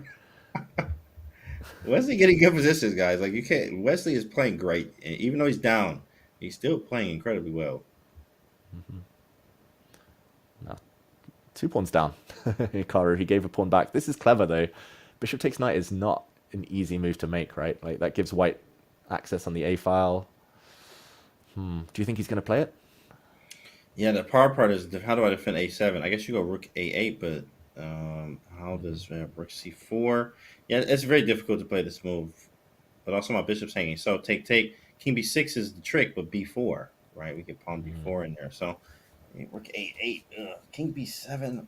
Maybe I can play king b7. Rook a5 though. Yeah, there it is. Rook a8, rook a5. Yeah. Still feels like decent compensation for Hikaru, but he is 2 pawns down. So like even if he wins one back, probably not enough. Like Wesley's going to start playing like f5, f4, start doing stuff on the other flank. This is, again, Wesley needs this game. Like otherwise, I don't think we'll see him feeling too confident the rest of the match. Plus, Hikaru you always have the strategy of when I'm up, you just want to milk the clock. So I believe this will be the last game of the 5+1 portion here. He just has to milk the clock. You know, it's his match strategy. Try to get less games in when you're up. So f5 played. Yeah, difficult for Hikaru now to find moves. Like I'm expecting him to play moves like rook a5, like you said, maybe rook a6, put something on c4, and just kind of sit and wait and hope that Wesley can't break through. But Wesley, if he's patient, which he hasn't been so far, then he should be able to get there eventually. Start pushing all the pawns forward. G5, H5, G4. Okay, rook a5 played. Yeah, there it is. He's going to try to grab this pawn. Bishop takes. Yeah, bishop takes looks very likely. Wesley said, sure, just have it.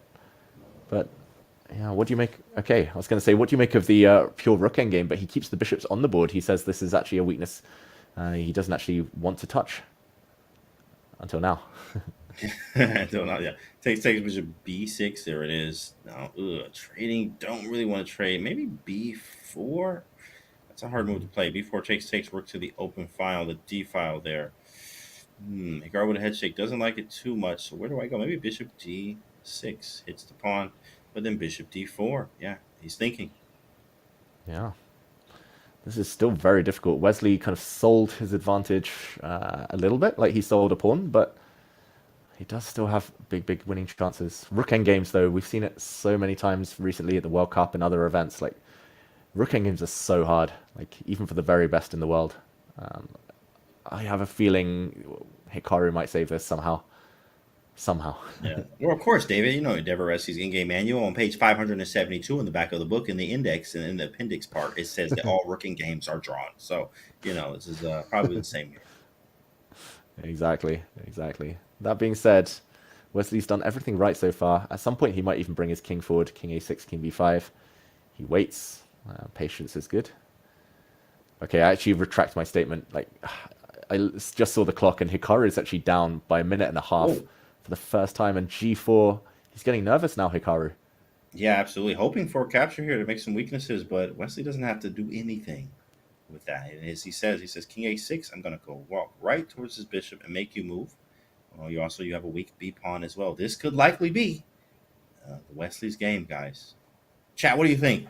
I mean, chat was there for Wesley before, but last time it didn't work. Last time it was a problem. He drew the game. He was down on time, but roles have reversed. Hikaru was shaking his head down to 40 seconds. There was a 1 second increment here. But again, this could definitely be Wesley's game. Yeah, he needs it.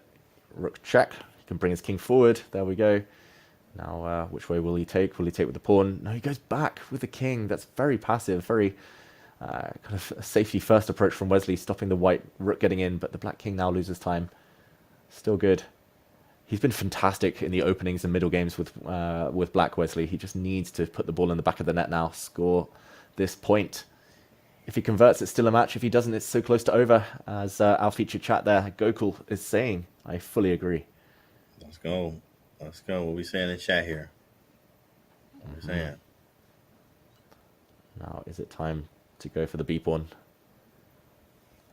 D4, yeah, and maybe. The timer will be up, guys. That is it. 5+1 is basically officially over here, but we're waiting on this game.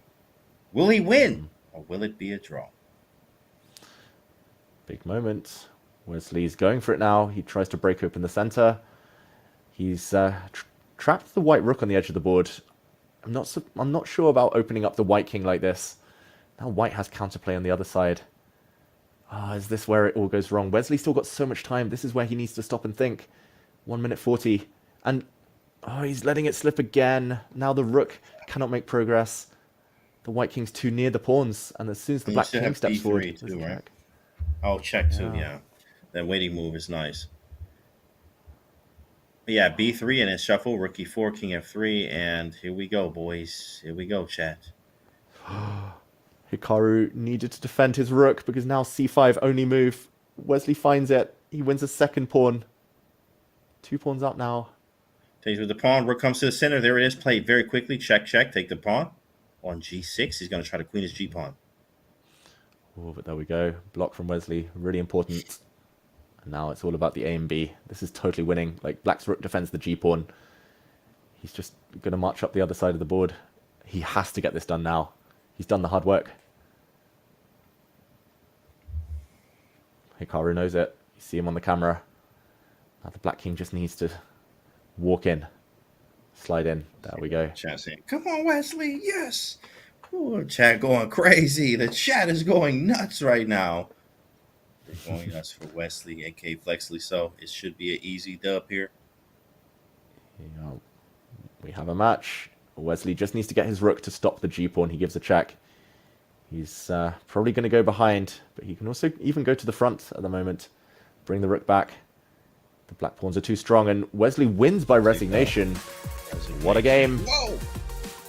Wesley on board. Hikaru gets up, walks away there. Way to end it on from 5+1 from Wesley's standpoint. That was incredible there as he was able to bounce back with a win. That's going to feel good going into the 3+1 portion. Chat, hey, Wesley got a game. David, he's still in this thing, right? Yeah, we've got a match in our hands, ladies and gentlemen. That is a fantastic win for Wesley So, and Hikaru's looked in top form so far, but now he has something to think about. Bring on the 3+1. That is right, guys. The 3+1 is coming up. Well, I see you chat going crazy there. Put your predictions in the chat. What you think is going to happen in 3+1? In the meantime, we're going to talk to you guys about that chess up board. I know I played actually Ferrugia on one of these things. These are fun, guys. These are actually fun. I drew that game too, David. Got to put that out there. I drew Ferrugia. Don't tell them because I don't want to play them again. Chess Up, actually. Chess.com is thrilled to support the fellow game changer, Chess Up, the record-breaking company taking the gaming world by storm, guys. And this is their brand new product with the Chess Up 2. This physical electronic board syncs to your Chess.com rated games, which you can then save them and analyze them on Chess.com. That's crazy. We have a built-in Wi-Fi, a touchscreen, and touch sense pieces. Chess Up 2 supports players of all levels. Over 500,000 Chess.com games have already been played on the Chess Up 2 board. And now we're hooking you up with 10% off when you use the code CCT10. So head over to playchessup.com or use !chessup in chat. You can unlock this limited time offer, guys. Will Wesley So bounce back? What do you guys think? Put it in the chat. Do you think he bounced back with the 3+1 section? We'll find out right after the break.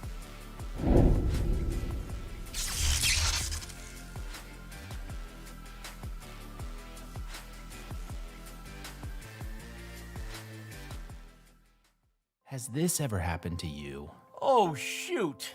Another mouse slip.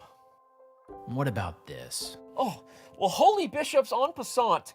I think I'm getting carpal tunnel. If only there was a way to play online chess with a real-life board. What if I told you you can with Chess Up 2?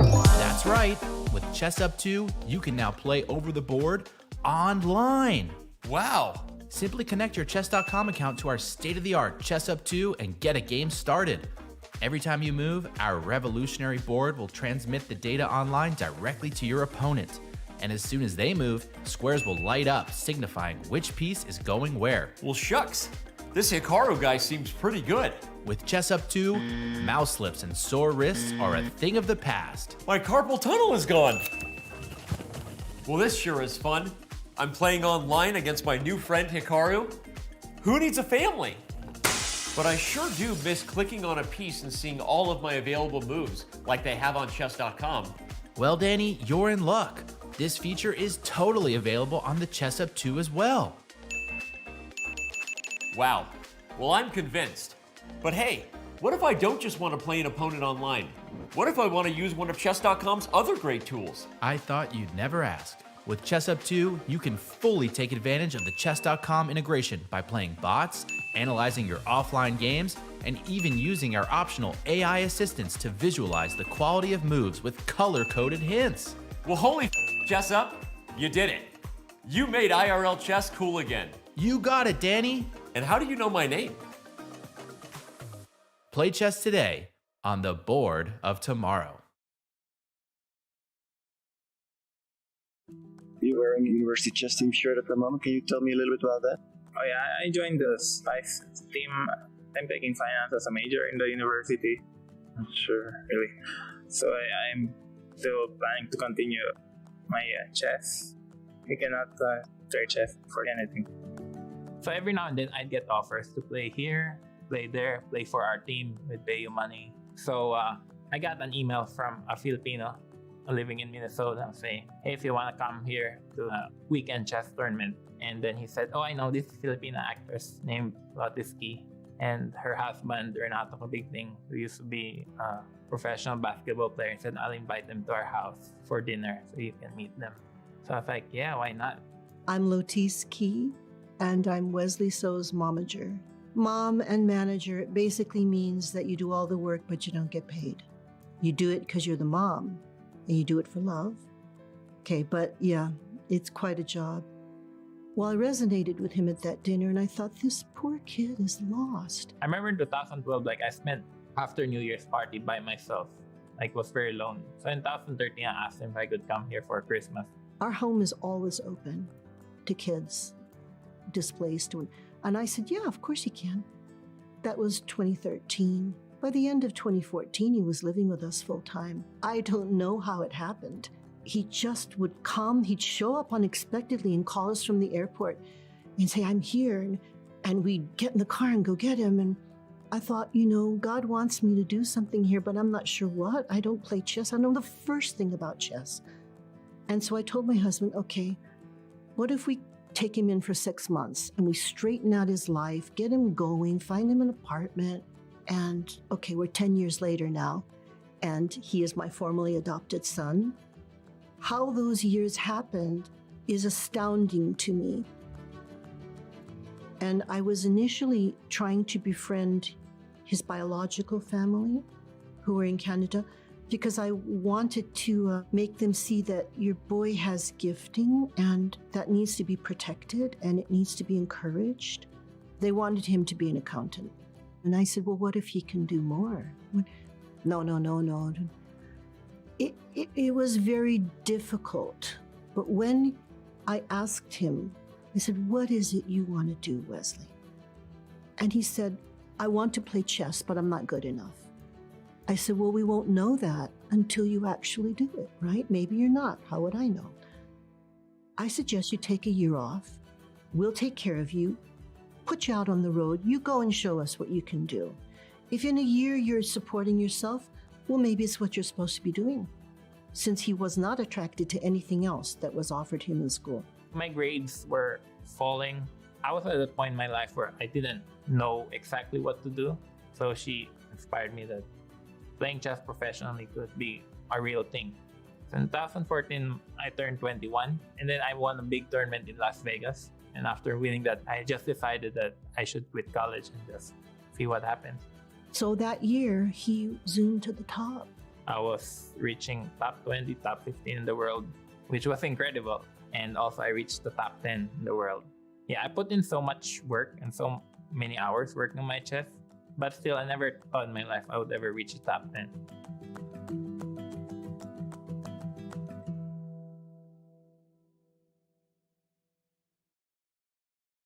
What's up, everybody? I'm here on behalf of one of our newest partners, Neuro. You may have known them before as Neuro Gum, but they make more than just gum now, even though this is the stuff that I actually personally really love and have been using for a hot minute. Natural caffeine, B vitamins, theanine, stuff that is good for you when you're looking to avoid that second cup of coffee. Now they also have Neuro Mints for calm and clarity. Also only natural ingredients. They use GABA, vitamin D, all kinds of good stuff that you like putting in your body if you're looking for natural ways to bring up your energy and maybe calm down and get that clarity you need. Toward the end of the day, there's sleep and recharge. There's all kinds of small mint packets. But like I said, I really do love the Energy and Focus Gum. I use it in the afternoon. Pop one. Sometimes I really need that extra energy. Either way, hope you give them a chance. Use the command Neuro if you happen to be watching this during one of our shows. Otherwise, go to neurogum.com. Check them out today on behalf of Chess, and we'll see you around on Chess.com.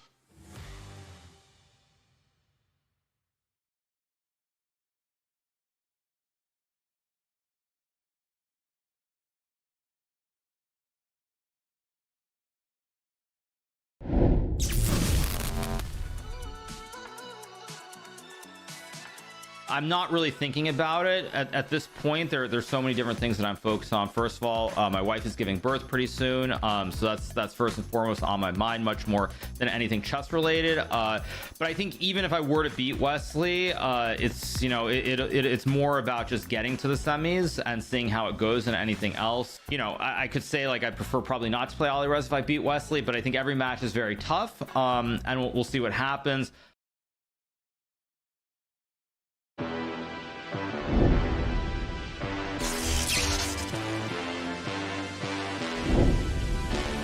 We're back at the Speed Chess Championship, guys. It's going down. The 3+1 portion is here, as you see Hikaru on the screen. Always just, he has some facial expressions. I think, as Danny says, this is probably facial expression number 131. And then look at that 135 there. But always got something to do there, right, David? He's just a busy man.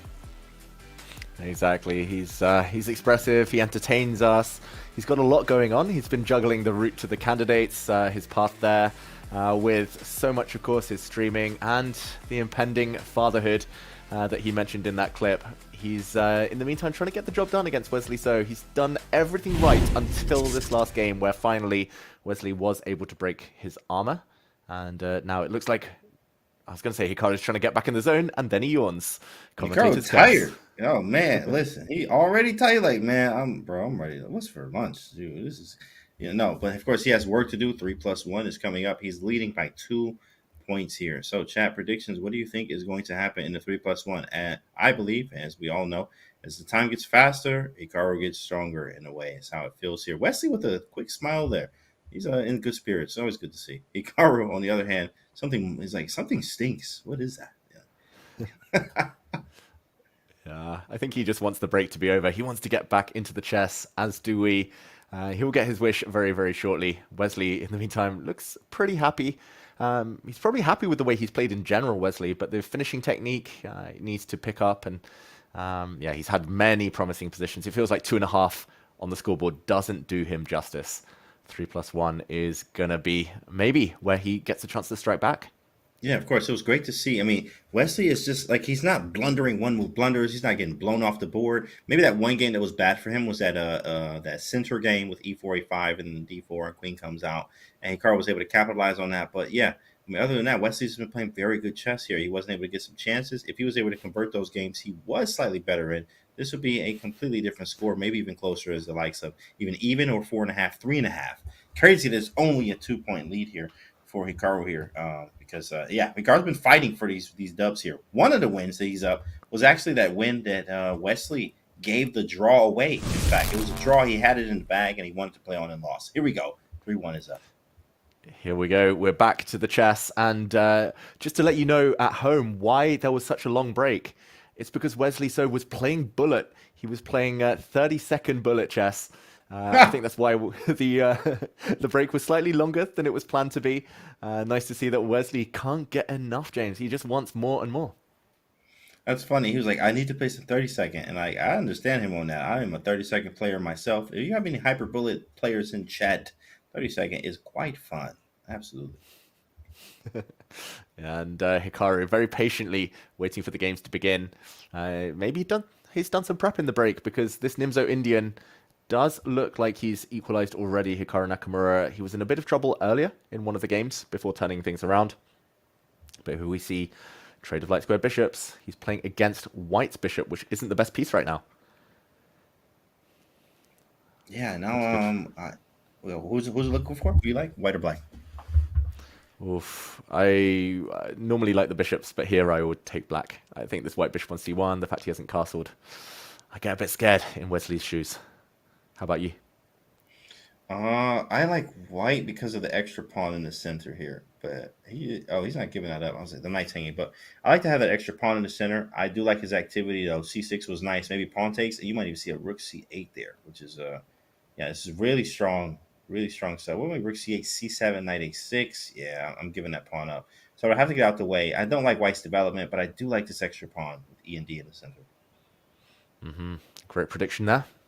The black rook does slide, and now the only question is whether he takes back this pawn with his rook or his knight. Probably he will develop with his knight, still some threats.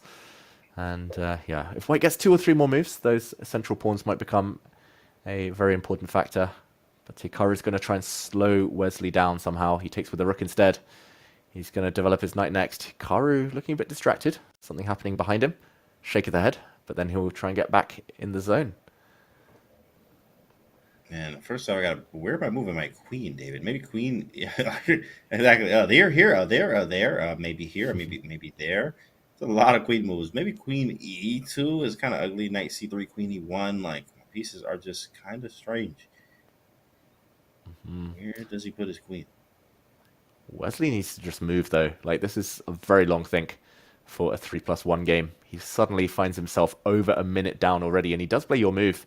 One of the most natural moves in the position, but it cost him a lot of time there. Fair chunk off his clock. Hikaru is just playing easy moves in the meantime, barely thinking. Rook c2 threatened. Yeah, you got to play rook c1 here. This is like, I mean, you could go knight e1. Man, what a annoying move to play, but knight e1 does stop it. Maybe we could get away with this, I guess. Knight e1, try to play f3, e4, but it feels like it's the wrong way to go. Yep. Feels bad, but he does trade off rooks, and the danger here is that Black's outside majority that Hikaru is now pushing becomes extremely strong. Like c4 looks like a juicy square for a Black Knight. Question mark given. Hikaru leans in. Has he spotted something? Is there something super strong here for Black, or is he just going to keep pushing or maybe improve his knight? Definitely love the improving of the knight here. Love to improve my pieces as much as possible. Knight to b6 is on the board. Knight a4 or c4 for choice, whichever he'd like. Quick trades. He's going to get the c3 square for one of his horses. There we go. He jumps in. Oof. Queen c4 maybe. Starting to look a bit scary. Oof. White is in forking distance. Okay, he pushes his pawn forward. Bishop to d2. How is he going to keep the advantage? Yeah, how's he going to keep the advantage now, Hikaru? Very good defense. Very good defense here. Knight a4. Wesley under a minute. I forgot this is 3. Like, sometimes you just forget, David. Like, we went from 5+1. You got the extra time. You lollygag. You just breathing. You know, frolicking the flowers. You got time to do stuff. Here, you're under a minute, David, already. Exactly. I think it's just natural to forget for the first game or two, but Wesley needs to remember now and wake up. And e4. It feels like he's playing too slowly. That doesn't really create too many threats. And Knight b2. As soon as Black's... Ooh, knight e2. b2. Oh, that's a cool move. Oh, knight the other b2. one. Maybe even cooler. Yeah. Knight b, knight b2. Oh, that was a threat. Here we go. Oh, queen a2 was the only move to keep the advantage. He's still slightly better, Hikaru, but he didn't find a way to clear the path of his pawn. Now his queen and knight are all in the way. Shake of the head. Definitely head shake there. Takes 6, knight e2. Doesn't work. Knight e2, knight takes d4, but everything gets traded out and b4 falls. This pawn is hanging at the end of every line. Does he need to move his queen away? But then there's bishop c1 ideas. It's gone wrong. Yeah, I can't do anything about that, huh? Knight e2 doesn't work. Head shake. Under a minute. 1 second increment. Yeah, I guess you just trade and say, all right, you got this one. Draw. Yeah. Probably Hikaru will give a check, take this pawn, and let everything get traded off. Yeah. No point risking it now. Level on the clock. He does move his queen out the way. He's going for gold. Hikaru is going to have to contort his knights now, though. This is an awkward pin. He shakes his head. Missed that one. Chances though, b3, kind of annoying. b3, queen a1 ideas, you know, with low time. Oh yeah, this is super practical. Let's go. d5, b3. It's a race. Wesley Queen needs to check. move his queen. Tempo, king h7, take. Probably take and perpet. Queen c5, force a queen trade, but maybe wrong after knight d3, b2. Yeah. To check or not to check is the question. Or does he just move his bishop out the way? He does get those off the board. It's all happening. b2. Wait, he might go knight c3. There it is. Oh my goodness. Is this a draw steal? Just in time to win the pawn for the bishop. And 4 pawns versus 2, I think it should be a draw, but this could easily go in Black's favor, right? Like, if Wesley can't trade off Black's remaining 2 pawns, he might be suffering long term. And this game could go forever too. Like if he gets all the pieces or whatever. Wait, has he made it? Hold on, bro. Nearly made it. If he'd gone King H3, there would have been a beautiful Knight F2 mate. That would have been. Oh, he's walked into it. D5! Oh my goodness, it's made anyway. Get that off the board. It's a family channel, David. They got it off the board. We got kids watching this. That was gross. Wow. Wesley walked into a mate into a pawn checkmate is so rare in chess. But he could have gone to H5 and survived a bit longer, Wesley. But panicking. We did say it could go in any direction, and then, wow, those knights are tricky pieces. That was ridiculous. What a mate. Anything can happen. Anything can and will happen in this time control and also in. When low time is like that. Incredible. Just crazy. And Wesley, yeah, maybe that's why he was playing 30-second bullet, because he knew he needed to kind of shape up, needed to get up to speed to match Hikaru, but Hikaru is just so fast and so tricky. It's going to be difficult as we see another double fianchetto Reti here. Yeah, that was incredible. Still rough after that one. My goodness. Man, got to shake it off after that one if I'm Wesley here and try to keep playing on. Love the double fianchetto. I think White has done very good in these positions, especially when Hikaru has them. It's something that I actually adopted myself with this Knight F3, B3. It's flexible. You got a lot of ways to go with it here. Even Eval definitely likes Black, but it's, his pieces are developed. It is a game. Play C4 when you want, Rook C1, Queen E2, Rook F to D. Go both ways. It's a lot to do. I definitely like the flexibility, but Black is okay. Yeah. Black is totally fine, really nicely centralized. Hikaru is going for the bishop pair, but other than that, Wesley's position is looking very, very harmonious. White's pawn on G4 can be hit now by H5 according to the blue arrow. I was going to say it kind of sticks out a little bit in the white position, so that's probably a very findable move. What else is the question for Wesley? So H5, really? Would you play H5 there, David? H5. I would think about it. I would probably chicken out after thinking about it for way too long. But D4, double question mark. What's wrong with that one? Is Hikaru just going to take that pawn? Oh, I guess it's just hanging out. Yeah. Take and knight, take, knight E6. But, well, I guess it's just hanging. Let's see. Any reaction from Wesley? Nothing. Okay. Now Hikaru just brings his knight back, defends the pawn. It's the first time he's been up a pawn in ages in his white games. It's normally the other way around. And Hikaru here with the face is like, I don't know, this isn't correct. But, I mean, you can see White has some very good potential in the center with C4, backing the bishop up, playing D5, really just pressuring. Or you're going to have to force bishop takes F3 there. In fact, after C4, knight takes. I have both the bishops. I got a very strong center and a big pawn. I'm feeling great here if I am Hikaru. Yeah, there's one square for Black. If the white pawn was back on G3, it would just be over. White would have bishop pair and an extra pawn, but how does Wesley use this square? Does he jump in now, or does he wait? Great question. Knight F4, Queen E4, take on G2, King takes. I mean, you can hope for the best. Queen E3, the choice. Probably same thing. Have to take that bishop. And B5, okay. He's going to try and clamp down. He's going to try and make C4 unappealing. Now there would be a capture and Black would go hunting for that pawn with knight to A5. So, okay, he slowed things down. At least there's a pin as well in the center. It's not the worst pawn to be down in this position. Pressure on the C-file. Hikaru to edge. You always be like, what happened? I played so terrible. I had this line that was made in 11. Like, oh, okay. Sorry, bro. Sorry, I feel sorry for you, bro. Rook F to D1. I mean, double the rooks. Very likely. Easy move. Yeah. Black's next move will be knight to E7. He's coming back round. He's used one knight on F4. He wants the other one there, so he's going to play knight E7 followed by knight D5 if given the opportunity. But Hikaru is setting up C4 next. Shaking his head. He's only up 3 points. He's not happy with it. But C4. And gotta tension. get off this pin. Queen B7 super annoying. Queen E2 defending B2. It's a question mark here. Crazy. What was it? Was it E5? Was it E5 there? The ideas well, of E5 E4. before. E5 D5, and then was there E4 anyway or something? Yeah, I think that was it. Black could have struck in the center. Maybe after taking on C4 first, just to open up the B file. Oh, then E4. Oh my goodness, and B2's hanging. Wow, incredible. But easy for us with the eval bar. Difficult, almost impossible in a blitz game with no time to think. E5 is a very unnatural type of move. But okay, Hikaru realizes there's some disharmony. He drops back his rook. And he just gets his king out of the way. Defending everything.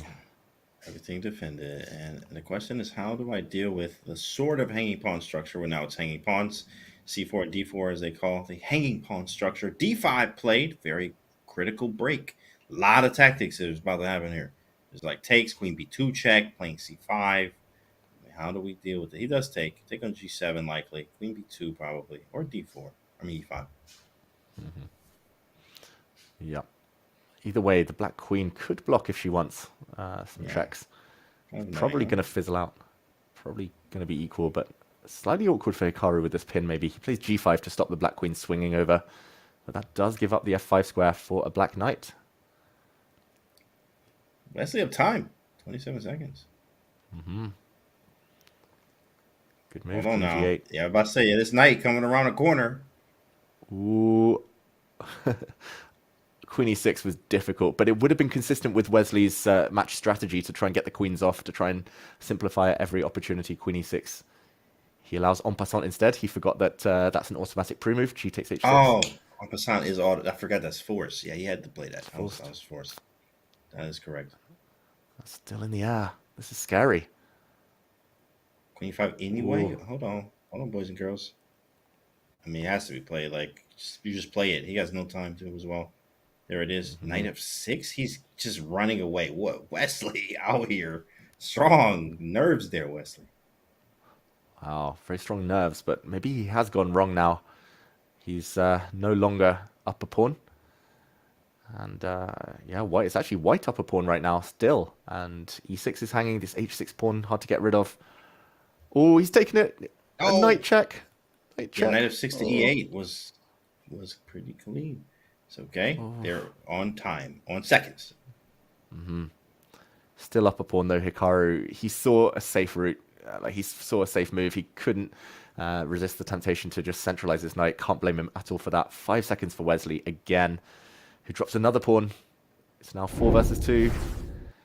Desperately trying to find some counterplay, but he gets his knight back, Hikaru. G5. Hit the rook.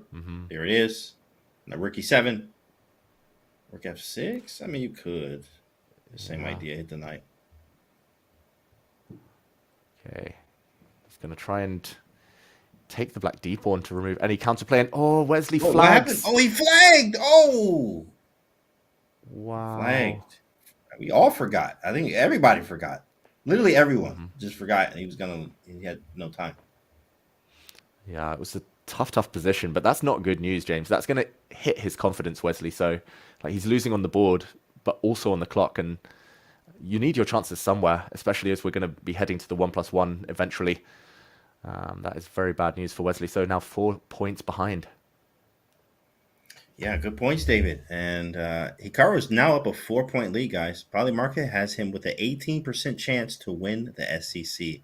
And I think the chances he makes it to the live finals are actually a lot higher. Will we see him in the live finals? What do you guys think? Or does Wesley have a chance? It's incredible. Yeah, those odds, the poly market odds, showing that Hikaru was the favorite beforehand, but he's making it look easy. He's stopped Wesley from really kind of getting ahead of steam. That win at the end of the 5+1 was so important for Wesley, but couldn't back it up. And okay, this is another chance maybe. Given a question mark, Hikaru's last move. Does the white knight just centralize? Some pressure on the e-file. Feels like this has gone a bit wrong. Knight takes bishop doesn't necessarily improve black's chances because white gets so much central control. This looks like a dream. I like this. I mean, and I like the opening choice too. Like I had one Drempowski game OTB that I won, which was nice. Like it felt good, first time. It's a fun opening, but if you don't get what you want out of the opening, not so fun anymore. I think Wesley has achieved that. pretty nice. We might have to see like a weird move from Hikaru, like bishop e6. Maybe you could go e6, but the bishop is really bad on c8 there. Queen a4 check. Queen. Yeah, I thought this idea was nice, but yeah, there's bishop e6. So now you get the knight around the c5. Yeah, very natural. All of White's pieces are perfectly placed. They're coming in, easy to find improving moves. And Black castles, Hikaru gave up a pawn. Wesley didn't even think about taking it, jumping in with his knight instead. Very impressive, but now the bishop can move and has to move. It's kind of annoying. Maybe knight e5 there with the threat of hitting the bishop. Bishop to f5. I could take on f6 though. Oh, there's some cool threats. There's like some exchange sacrifices, I guess, available. Knight e5 played. Bishop back to c8. No exchange for you. Wait, he can do it. Takes, knight d7. Yeah, But probably he wins will. some pawns. Yeah. At the end, the black queen would take the d4 pawn, and white would be the exchange up. He's waiting, Wesley. I liked your move, though. I think I would have gone for exactly what you mentioned there, because now the opportunity's gone. Bishop takes knight, and knight to d7 is the line James was mentioning. But rook to d8. The bar does rise, though, in white's favor. Why could that be? Look at these knights on e5 and c5 are vicious. You know, those knights are incredibly annoying. So I like the sit and wait method here from Wesley right now. Just trying to improve h3, maybe rook e3, double the rooks, like just find something to do. Usually double center pawns aren't the greatest, but it depends on how you use them and what's going on. And in this case, those double center pawns are really strong. Whoa, that pawn is hanging, no? What? It must be a trap, like knight f3? Oh my goodness, David. That is gross. That is gross. I'll just very quickly put it on the board. This this tactic. This is not Hikaru's move. Queen takes pawn would lose the queen to knight f3, trapping her in the center. This would be incredible. And we see in the live board, Hikaru hasn't fallen for this. That's rare, right? Like that pattern, the queen trapped on her own in the center with so many potential squares but can't use them. That is beautiful. But Hikaru is probably going to dodge that and centralize instead. There we go. There's a little trap there. Wesley with the traps. That was nice, Wesley. Yeah. If that was 1+1, it might have worked. If that was bullet. Yeah. 3+1, Hikaru, smelt the rat. Right. Yeah. F6 is a threat now. Okay, Hikaru starting to push him back a little bit. He has to find a new angle. Wesley he's coming around with the bishop. Maybe this direction. I don't like the knight on a4. It needs to go back at some point, but now it's going to get hit. It feels like he just wanted to set that one move trap, and maybe worsened his own position in the process. Yeah, you might have to try knight to c3 to go to b5, provoke a weakness with a6 in the dark squares, and then go back to a4, so that it's a little bit harder here. But bishop f4, ideas of knight something. Queen f6 stops it, so he has to move the bishop, but where? Hikaru is so clever at maneuvering. Now the black knight's going to come out, though. Yeah. Weaknesses. Not easy. h5 first. h5. Okay. H5 action. H5 here. It's actually, I did not expect this at all, David, with h5. Maybe he might go g5, g4, believe it or not. Like, knowing him. Yeah. I guess it also just stops knight g4 in any lines. Like now that the black knight blocks the light square bishop, knight g4 might have been an idea. Not anymore.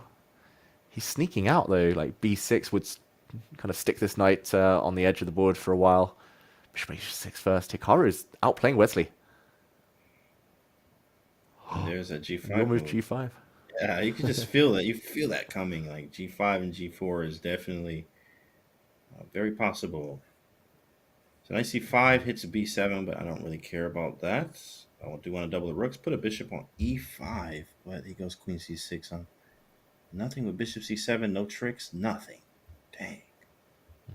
There we go, Wesley. You know, it's just it's fun to see. Oh, g4. Like, what did it do? I mean, really, like, not a lot, but g4. Yeah, it did drive the black knight away from protecting e7 here, but it does also hang g4. Does Wesley take this pawn? He does. That's so high risk. Now the white king's never ever going to be safe. The black knight also has f5. Wesley's going all in. It feels like he really wants the win here. And whoa, he's trapped his own rook. All the pieces getting trapped in this game. think it was a great choice to go for this line, but at the same time, and it's just because of the timing situation. Anything can happen right now. Knight takes d7, or maybe rook takes. Yeah, rook takes. Hikaru looks away for a second there. Whoa, rook takes d6. No. Block. Yeah, the tactic's not quite working there for Hikaru, not quite working for Wesley, and he sacrifices. We'll likely see everything getting exchanged off now, and Hikaru makes a bit of a face. Maybe feeling he could have had more, probably should have had more, but if anyone's better, it's still Hikaru, due to the white double D pawns. Still big weaknesses there. Black has 2 versus 1 on the king side, but this might be the idea to draw. And okay, bishop versus knight endgame. Who are you taking? That's a good question. Okay, without the bar, I mean, I gotta take black because of the knight. It's just annoying. It's always, yeah, you see how he's about to snatch some of these pawns up. It's super annoying. Knight is just a stupid piece in the end game when you don't have it. In fact, when you have it, okay. Ooh, sacrifice. Got it trapped, though. Got it trapped. Would have taken the knight anyway, though. Push the pawn around. Wait, we gotta be careful not to lose this. It's turning around. This is so similar to the game that Wesley so lost and got knocked out of at the World Cup, where his opponent had an extra bishop, he had the pawns. Almost a mirror image, and therefore he knows how to get the job done. The bishop's going to wait. The white king's going to work its way past the black king, and here we go. The b4 pawn will survive. There's nothing you can do. And bishop back to f8, and wow, Hikaru mad about that one. Throws his hand up in the air. He's talking, come on, I had that. And just fed up with himself, guys. Whoa. But he's still a 3-point lead. Yeah, that was the first time that Wesley's managed to hang with Hikaru in a mutual time scramble and turn the tables, take the win. That is very important for Wesley, so for his confidence. And we're back to this opening again. We've been here before, but this time with a pawn on g4 for Hikaru. He looks like he's a bit angry now. He's being more aggressive. Yeah, you don't like me when I'm angry. Angry Hikaru is a scary Hikaru, guys. Be very careful. But, of course, Wesley has to play. He has to win. Castle Queenside, I love it. This is the type of chess we was trying to see earlier, David. We finally got it. Yeah, and the tilt might be real. Hikaru's walked into the same kind of tactic with the queen on a6 that he blundered earlier, where he lost a pawn. But now the white king is a sitting duck here. It's a sitting target. b5, b4, maybe even d4 to block that side of the board. This looks fantastic for black, whose king is very safe. His king is very safe with the pieces and the pawns in front of it. You got pawns on d5, e6, f7, knights around and the bishop around the king, and then even casting kingside, you'd be okay too as well. Bishop on g6 defends quite well. You can't necessarily break through with a g5 because I'll play h5, right? Smiling king there. That king is very cool, calm, and collected, sitting there, letting his pieces do all the work for him. Yeah, I do fear Hikaru slowing down. It just feels like he was a bit tilted at the beginning of this game, blitzed everything out, and only now realizes the danger in store for the white king. Shaking his head now, Hikaru. So the question is, what happens on b4? You go c4, and if c4, you go d4. 93. Could be sacking on d5 at the right moment with an e6 to follow. But it has to be correct. It has to be correct. Oof, d4. Hikaru needs to sack something now. Like going back with like knight g2 or knight f1 just feels really sad, really wrong. The white king's going to come under heavy fire soon. Chad, is Hikaru tilted, Chad? What do you think is going to happen here? Okay, knight g2, knight b4, bishop b3. I guess he's okay, but he is worse. There's a knight coming to c5. Whoa, look at the bar. Oof. Knight b3, but a3 instead. Bishop b3, there was knight c5. Jeez. Probably just keep things simple. Take this off. Put a rook on c8. Put a knight on c5. He goes back, Wesley, so he is threatening bishop takes a3 with a nasty fork. But, yeah, maybe there was something even better there. Still looking good for black, though. Gotta get out the way. He played bishop b3. Okay, I like it. The defense. I was gonna go bishop c1. Like, you know what? Just defend everything. This is not looking good. Nah, I got myself in a bad position here. Tilted momentarily, but he'll be back, says Binding Vector in chat. That is a likely Hikaru, especially when time is low. If you don't put him away, he will bounce back. So, yeah, Wesley was able to do that, though. In the last game, he feels good. Seems a little bit calmer here. Kind of tilting Hikaru. So, something to be proud of. But can he convert? Wesley making some slightly odd decisions, like Queen B7, given a question mark, but understandably, like the Queen was quite good on A6. Lined up some B4 ideas, was hitting the D3 pawn. Yeah, D4 is now hanging. I could easily see this turning around in Hikaru's favor if Wesley can't generate the right type of attack. He needs to jump on Hikaru while Hikaru is a bit tilted, but that tilt never lasts long. Everyone gets tilted in these blitz matches. Trust me, I've been there, played so many online. But Wesley, he needs to take this moment. The advantage is gone. He's actually down a pawn, Wesley. F4's coming. F4 is really strong with the F5 idea. It's going to shut that bishop down. And then we have that opposite color, or opposite side. Queen side, king side, opposite side castles guide. So F4, F5, everything 5. Okay, bishop hits the knight. We've got to play what? Knight B5? That's another pawn. He goes F5 anyway, though. Allowing bishop takes D4. We take on G6. He doesn't say, whoa. Ooh, is it really that bad? Knight B5? My knight's hanging right now. Like, I'm not going to sack this, am I? Okay, out the way. Out the way. It's one of those positions. It's so difficult. Like B4, blue arrow appears again. Best move by a distance, apparently, but not easy at all. And Wesley plays an equally natural move, takes a pawn back. And now we see the black bishop somewhat blocked. Some open lines towards the black king. James, who are you taking? Who's going to make the last mistake? I think that's yeah. White here, it definitely feels like I'm not able to break through yet with black. If you play B4, I go A4. If you go A4, okay, it's a little slow. Knight F4 was a really strong move. My bishop opens up, takes, rook G1. You see sacking possibilities really fast right now. Rook takes G7, Queen H5. Like it's there, and it's very fast. But you have to play maybe D4 too to shut down the bishop on C5. So I think Hikaru is faster by like a hair, a move. It feels like 1 or 2 moves, he's a little bit faster, I believe. Exactly. Eval Bar says it's basically level, but it doesn't feel like that. It feels like someone's going to get checkmated or someone's going to have to kind of face a blunder and a mistake. Knight takes knight is played by Wesley. He does hit the bishop, but now he needs that next breakthrough on that queen side near the white king. Knight to D5 played. He's played really well here. Tempo chess, hitting the bishop now. Yeah. Rook defends and B4 automatic. Here we go. I like what you mentioned, tempo chess. It's about that tempo, the pace. How fast can you get the things going? Wow. Yeah, and it looks like Wesley, he missed there. Man, what did he miss actually? It was a move A3? That's kind of crazy to play, David. A3 would have been crazy. Just to go back one moment. Oh, let's not even go back. Let's stay here for now. But it was to do with A3 type of ideas and breaking through on the B file. That would have been incredible. But now it's good for black again. Can he play G5 and try to crack open this diagonal? He just needs to land one check and it's mate. Hikaru's blundered that. Yeah, Hikaru's like, what am I doing? I missed it, Chad. I'm throwing. Rook G1, he could try it. Rook D3. Takes. And it looks like Wesley on a 2-game heater, Chad? What you think about that, though? We're the Wesley fans in chat. Whoa, 2-game heater. That could definitely change some of the game. Yeah, Hikaru's still up. But a 2-game heater? Yeah. And 2 games and counting. There's still plenty left in the 3+1 portion. We see the timer on the top left of your screens. And yeah, he's done everything right, Wesley. So the power of the bishops, like that dormant bishop was the key. Forced white to give up a piece. Now the other black bishop cuts across the board. Rook's coming in. This is over.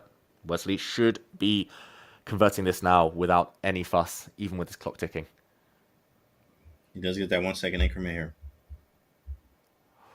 Ooh. The bar for a second jumped up, but Wesley's getting the job done. Watch out, There is mate. a mate. There is a mate. Okay. He got away. All right, everybody breathe. Everybody breathe. He got away. So scary, though.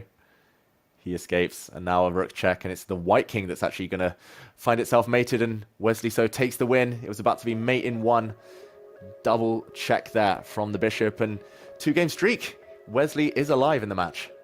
Wesley on a 2-game heater, big flexly so. He's going to flex after that one as they are going on a short break in a minute, guys. But after that, I mean, Wesley's feeling, look at the quick smile, like, yes, he's feeling a lot better here. Hikaru's still sitting there figuring out how I should have got it done. But guys, you see that Wesley so on a 2-game heater here, David. That's incredible for Wesley and his confidence. Exactly. He did it just before a break earlier in the match. He wasn't able to come back and continue that momentum. Now he really needs to hammer down. He needs to keep winning. He's still 2 points behind. Hikaru, though, needs to stop the tilt. We said it in the opening. Hikaru, that was a bit self-inflicted, but he's going to now try and reset, and we'll reset when we're back. More 3+1 ahead. Absolutely, guys. Well, listen, hey, this is the Speed Chess Championship. It's just getting started, okay, guys? We do got tickets for you. Go get your tickets right now, okay? Get your tickets for the Speed Chess Championship Finals. They're live in London. The final 4 players will meet in person and compete in front of a live audience for a coveted trophy. And you can have a front row seat to the action. You got to use !TIX, TIX, in chat to explore the range of ticket options from general admission to VIP experiences and meet and greets with me and David, and we can go out and we can hold hands and have a good time, guys. Okay, it's going to be very fun for you guys, right? Tickets are already selling faster than Paris, and we sold that arena out, right? Will Hikaru shake off the tilt? Who knows? But you're going to find out after the break. We'll be back.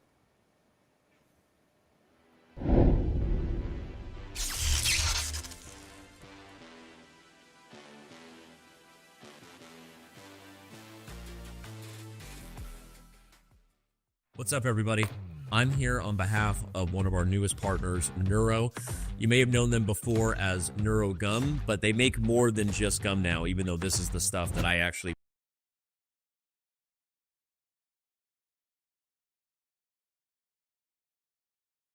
Grandmaster Hikaru Nakamura, the chess pieces are set up. You don't have a physical opponent. You're going to play ChatGPT today. How do you feel about that? Yeah, I'm curious to see how far it can go into the game before it makes an illegal move or does something that... For the first time in esports World Cup history, the absolute best chess players in the world. EWC is the biggest tournament in my calendar this year. The 2 highest rated chess players in the world battling it out at EWC. It's always fun to see Magnus act like a little child when he loses a game instead of accepting defeat humbly. I want to win everything that's in front of me. GG! I got my bow and arrow ready. I've shot 1 falcon. I want to shoot 1 more. Magnus Carlsen takes the victory. World #1 and now esports World Cup champion. It's been unlike anything that I've seen. I really hope that this is a big part of the future.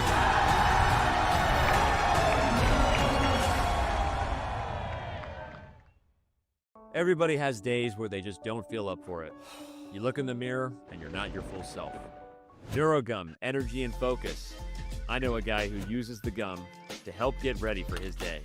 And it tastes good. That's the energy and focus this guy needs to go bring smiles to the faces of chess pieces everywhere. There he is. That's my guy. Always forward, never back. Neurogum, helping little pawns feel big since 2015.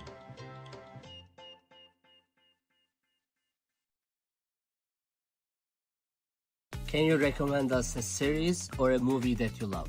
Yeah, Peaky Blinders series. I like Mission Impossible. One of my favorite movies, probably Inception. Probably everybody has already watched it, but if you haven't, you definitely have to.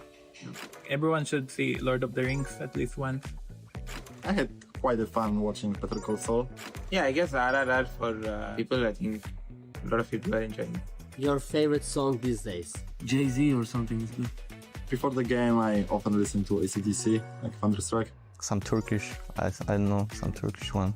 So they're an Irish band. Yeah, again, nothing is coming to my mind. Yeah. Bollywood, Hindi music. Otherwise, I like music from just based India reels.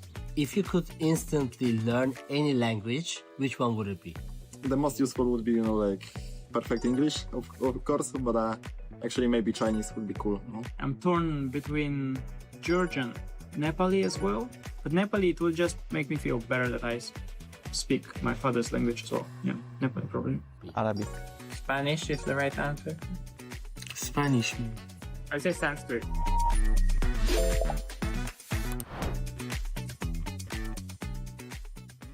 Can you handle it? Where grandmasters don't just move pieces, they cast spells.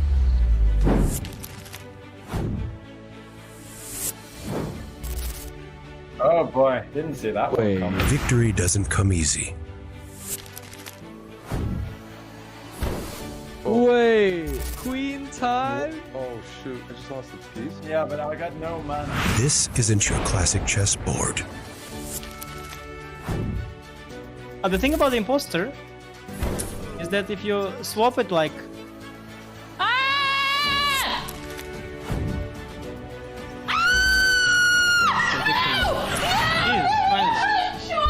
It's not just a game, it's a battleground of minds. Let's have some fun, you know?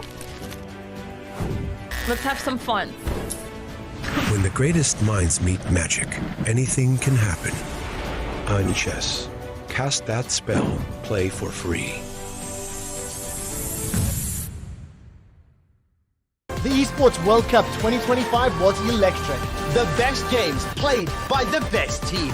Our esports arenas sold out. We filmed them with hundreds of thousands of roaring fans, including 2,000 of the most dedicated supporters coming from our Super Fans program who came to Riyadh to cheer on their favorite teams. We had more than 4,000 media outlets covering all the action on site and broadcasting the EWC around the globe. Esports World Cup 2025 was bigger, louder, and even more unforgettable, and celebrating those who proved they are the best in the world.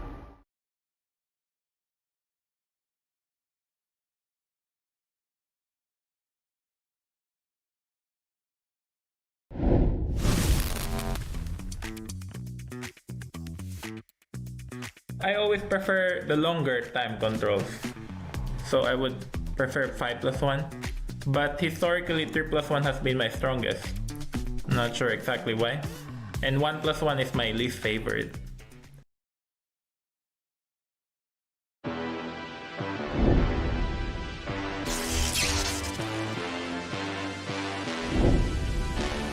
David, that's kind of funny, huh? He's like, yeah, I love 5+1, but 3+1 is my strongest there. And then he doesn't like the 1+1 there, but that is coming up, David. What do you think? Yeah, that is not good news for Wesley if he's still behind after the 3+1 portion, that he'll be facing Hikaru in Bullet 1+1 in his least favorite format, needing to catch up. Wesley said it himself, though. He's very self-aware. 5+1 is his favorite, but he actually does better in 3+1. 5+1, he lost by 2 points. He's still on level footing in the 3+1. And yeah, if he can build on that, if he can keep the momentum on his side, then we have a proper match in our hands. It's going to be very close until the last few battles. Still just 2 points behind Wesley. He's like so self-aware, too. He said, yeah, 3+1 is my strongest. I don't know how. And then he just 2-0s Hikaru here, or at least gets those 2 back-to-back wins in 3+1 here. Like, he's just a man of his word, 100% true to the game. So we still got chess left, though, and Hikaru is going to have to bounce back. Maybe that little break there probably sometimes saves you, or at least stops the bleeding, as they say, when you lose a few games in a row. Definitely. It felt like if we had kept going, maybe the tilt would have continued for Hikaru. Both players have done their prep in the meantime. We go back to the center game, and here we see Hikaru trying to land an early fork on c2, defended by the white bishop, and Wesley looks like he's getting set now. A bit of a pause, a bit of a refocus. I'm expecting this bishop to come out. He wants to get castled queenside. Question is whether it goes the whole way to h6, which is a very tempting move here, or whether it just steps forward to like e3. He did something similar earlier. f4, d2. James, again, it's one of those openings that backfired last time, but could work very well if Wesley can find the right moves. Yeah, I actually am a fan of like some bishop g. He went bishop h6. I was like h6 or g5. He went the h6 route. It just gives him a nice tempo here to castle queenside. Mate in one, guys. Don't blunder to mate. Hikaru sees it. He defends g7 with his knight. And now the question is where the queen goes. Does it step across? It goes up to g5. The eval bar doesn't really approve. And we find ourselves in a queenless middle game. All that potential squashed in one move. No more kingside attack for white. No more queenside attack for black. It's looking level now. Yeah, very, very quiet now, I think, from this point. Now we just develop our pieces, get castled, and hope for the best, as we do have, it's 3+1, 17 minutes to go here. It's going to be a long game, I believe, in this one. Black has out prospects of like d5 next. He can take the bishop here. Knight takes d3 when he's ready to. So Black's probably for a choice, maybe slightly, but especially being able to grab that bishop pair when you kind of want. But very even. Yep. And there's been a trend I've noticed. Like players, both of these two are struggling with white. Like Wesley was trying some Nimzos, didn't really get anywhere. Hikaru was equalizing easily. Hikaru won a couple of games. Then he's tried the center game. He lost painfully. Wesley, like now, okay, it's totally fine, but nothing special. When Hikaru's had white, those weird Sicilians with c3, bishop d3, bishop c2, Hikaru keeps getting these horrible positions in those. Maybe they just need to equalize with white and just win with black. That's the plan.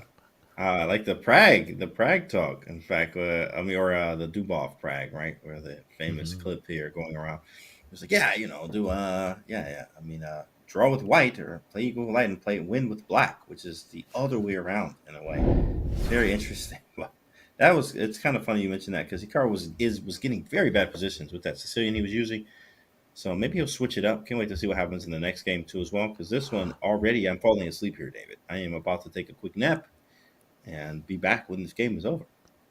Yeah, it might be over very soon because right now, I was going to say, Hikaru, if he wanted a draw, would have played the move knight to b4. That would have repeated the position 3 times and we would have been out of here onto the next game. But Hikaru is the one who wants to play for a win. Very interesting. He's allowing bishop takes knight, which would shatter pawns, but okay, it does actually happen. It's all about the e4 pawn, and Hikaru's going to try and break out. Bishop pair versus pawn structure. Which you taking here?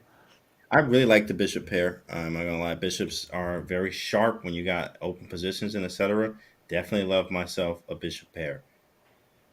Maybe taken away actually to take. Yeah, you got both the bishops versus the knights. Open game. Yeah, I'm definitely liking Black's chances here, but using the knights, that's a strong move. Maybe we have to take on d4, and then white could be pushing for a little bit more.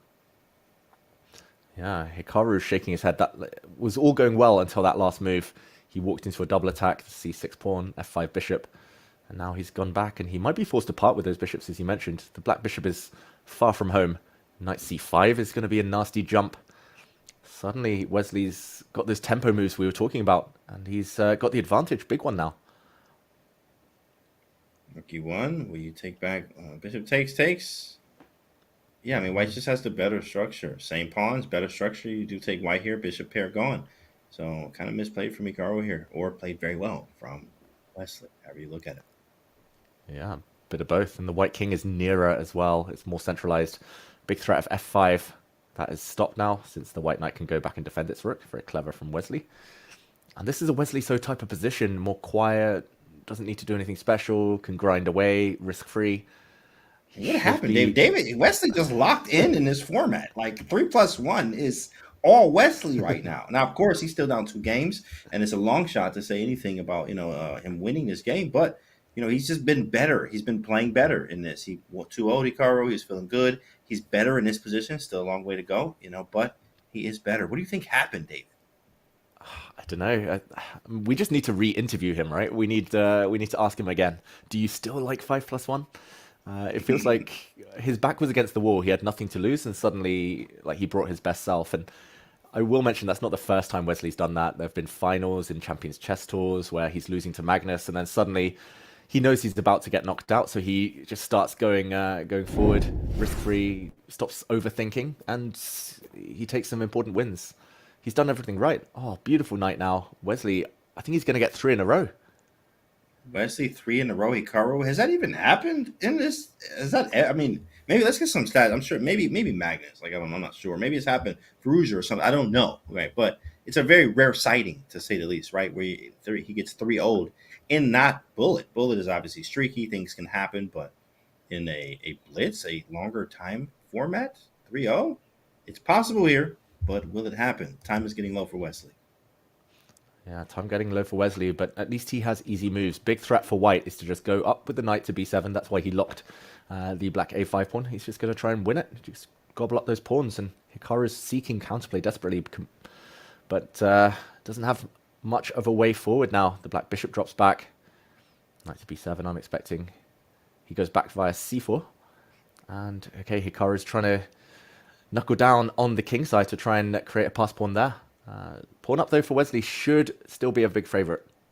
Yeah, it's definitely nice as we can push his own pass pawns, as he says, try to create something, maybe C4 at some point too. Try to push B5, try to get this pass pawn on the C file. There it is. Takes, and now C4, C5 is his idea at some point. There it is. That was a better way forward for Hikaru. He could have gone via the other route, take and B6, so he could pin and win the pawn with A6. Suddenly Hikaru, low on time, needs to move, keeps the rooks on the board, but now the knight is jumping. And talking to himself. This is how you know. One thing if you watch a lot of Hikaru, right, when he starts talking to himself, he's very annoyed. You might have something. Rook takes. Is this going to be a third game, chat? Third game in a row for a big Flexley? Wow. This would be a one-game lead. Yeah, he's totally winning now, Wesley. So he's got those two connected passes, and watch out, there's a checkmate. If the white king moves, the black king needs to get out of there. F4 closes the door, wins the black rook. Hikaru looks so annoyed. This is it. Big Flexley. This is incredible. A one-game lead. He was down 3 games. Hikaru is angry, and Wesley, no emotion here. Next game, run it up. We still got time. 3+1, my favorite time control. I'm in within one game of this entire match here. Wesley is proving himself right now. Speed Chess Championship 3+1. He's doing incredible. Yeah, and those predictions we see on our screens, they're starting to change slightly. Hikaru is still the favorite, 1 point up, but yeah, he's also changed up the opening. He's played H3 in this system just to prevent this really annoying Bishop G4 pin we've seen in every one of Hikaru's white games, and we see a very congested board right now. What do you think of those predictions? Are they coming true, James? Do you think we'll see Hikaru steady the ship and still go on to win, or is momentum now turned permanently? I think everything is going to be decided right here, and the reason why I say that is Bullet is automatic Hikaru. Even we all know how good Hikaru is in all formats, but definitely Bullet is just he's another level. It's different. It's just completely different. And then, but Wesley even stating himself is not his best format. He doesn't really like 1+1. So even having that psych behind him of like, I know I don't like this format. I'm also facing a guy that really likes this format, right? So 1+1 is definitely his wheelhouse, Hikaru's. So really, if I'm Wesley, I need to run it up here. I won 3 in a row. Can we make it 4? Can we make it 5? We don't even focus on that. Just focus on the board and see if these numbers can really, catapult me and try to hang with Hikaru in the 1+1, and maybe even Armageddon if possible type of thing. So, Wesley just keep doing what he's doing here, I think. What do you think, David? Yeah, don't change a thing, Wesley. Keep doing exactly this, making it positional, taking small strategic advantages. He's got a big advantage, +1 for black, despite the level material, because these pawns are so weak, and Hikaru is so desperate. He's even giving up this pawn right now just to try and get his knight into d5, and maybe he could have taken the pawn, Wesley, but there we go. Bishop takes knight, the only way to limit the damage, and yeah, momentum's definitely on Wesley's side. 2 bishops now. Throw the knight into c4, centralize the rooks. Imagine if he wins 4 in a row against Hikaru. Hikaru, like the tilt would be incredible. It will be so hard to bounce back from that. Absolutely. This is one of those, Magnus table slams where, you push F on the keyboard. I think on Chess.com it does the table slam thing, which is cool. But also, this would be, Hikaru doesn't lose that many games in a row like that. So look at that. Knight takes c5. Look at him just angry, not happy with what's going on here. And when you can get Hikaru there, you are feeling really good. But you still have to finish the job here. This is not over at all. But Wesley, 3-point lead, or 3 in a row. Not a 3-point lead. Let's get that straight here. Wesley's definitely in Hikaru's head. Yeah, and not for the first time in this match. Wesley is a pawn up again with black. It keeps happening. It's just about whether he converts it. He's been doing a better job at converting those advantages. The killer instinct has definitely been rediscovered for Wesley. So candidate moves now would be to slide the rook behind to try and win this pawn. There we go. Maybe one of the most obvious. At some point, the black bishop can drop back to double down the pressure. And it might be the A pawn that decides. Trick there from Hikaru, attacking the queen, which will probably move. Yeah, I like this move. 95, I definitely was spotting this. See if he can, get away with this. See what's the next move. Let's see if like a queen b7. I was assuming queen b7 would happen. And then if you trade everything out on c6, I guess a3 falls. But 95 is a tricky move. There's even like knight b4 to take back on c6. So he's creating some stuff. Yeah. Very, very good defense there from Hikaru. And he slowed Wesley down. Wesley lost a lot of time over the last 5-6 moves here. And he's down under the 1 minute mark. And the bar is rising. White's knight is super strong. Any knight on c6, always. There's so much forking potential. And bishop f8 stops that. Hikaru, I don't think he'll want to take this pawn. He walks into the line of fire there, but probably he'll move his queen. Actually, not so many squares. Either back or forward. Hikaru with the faces. Yeah, Hikaru with the faces, yeah. Hikaru with the faces there. I mean, sometimes, yeah, queen b6. Okay, gets out of the way.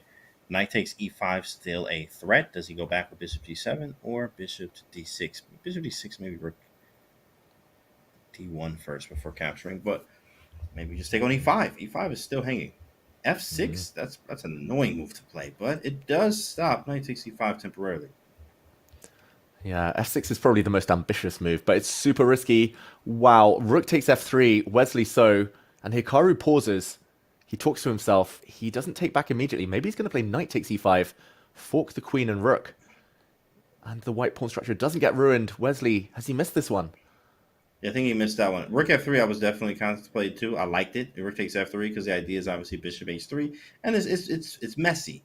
But this 95, he just completely missed because after the queen moves away, knight takes rook, and I'm clean. I'm clean here. Not over, obviously, because we have the pass pawn and the two bishops, but I have the exchange. Yeah, and with the clock situation, look at that, 9 seconds, 8 seconds against 1.5 minutes. This is danger time for Wesley, so he's not going to win this game. It's not going to be 4 in a row for him. But it's just a case of whether he can hold on. If he survives, then we still have a very, very tense match. But Hikaru's getting the job done, it looks like. That's a good move. Wait a second. How do I... Wait a second. Rook b5, take. Push knight c3. Okay, maybe I can do that. Maybe. Yeah, rook b5 is good. Great move. Still not easy. b3, knight c3. Now there would be bishop b4 ideas. Stupid bishops, right? Yeah, like, bishops. Ooh. He had some really sneaky moves there, Wesley. So he could have played b3, knight c3, bishop a3. But he didn't see it. Now he's getting smoked. Back to b8. Oh, he's on 1 second there, too. Oh. He's moving instant. This instant moves here. Instant moves. He's already lost on time in one game this match. Wesley shakes his head. He's dropped his pawn.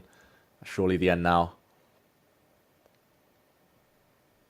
Hikaru. That's too it. fast. Wesley loses on time. Yeah, if you're Hikaru here, one thing you do, especially we've all been on that side where you lose a few games in a row. Once you get that, you just win one and you're like, okay, breathe. Oh, man. You feel a little bit better. And then you say, you know what, next game I need to play way better. And I think that's what Hikaru is going for here. Now it's a 2-game lead. I mean, if Hikaru would have lost that one, it would have been a complete change, I think, in the trajectory of the match. This is all theory too, right? This is all theory. Yeah, this is the Vienna game. This has all been played before.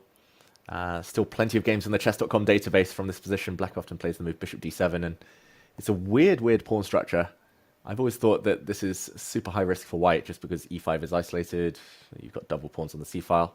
So I'm surprised Wesley's gone for this. Hikaru knows his stuff. He's got to be careful to hold on to equality here, Wesley. People are struggling with white. That's at least from the opening stage. That's the moral of the story. You just got to play Joe Bavas, David. Like, that's it. Just play Joe Bava London. Like, you'll be straight, man. That's it. Mix it up a little bit. Exactly. Or some Catalans, like, boring chess, like you be playing, David. You know that Catalan you know me. stuff. Boring's my middle name, James. Right, man. That Catalan stuff is pretty good, though. Okay. Wesley, it's level pawns, but he's fighting the two bishops again. And this time he's the one with the real weakness on e5. It just looks like it's kind of behind enemy lines, lacking backup. Hikaru is wondering whether to castle queenside. He says no for now. He's trying to get his rook out on the h-file. Very clever stuff. h4. Definitely like h5, h4. Yeah, that was pretty nice. Maybe I guess he can go h4 himself. Rook f1, stopping a castle queenside. Maybe black stops white castling queenside now. Same old. He does There we it. go. Knight to d4, tempting. Logical. Wesley's got a time Bishop advantage. G7. Bishop g5 too. Okay, he goes h4, very logical as well. I think Wesley just needs to avoid the scenario. Like in the previous game, he was totally fine. He was up a pawn, but then he went down to like 1 second against 1.5 minutes. He can't let that happen here in this final game of the portion. Oh man, I forgot. We got 1 minute after this, guys. It's just been so fun watching him play, and the segment's about to end. Like, dang, wait, what? This is the last game. What do you mean?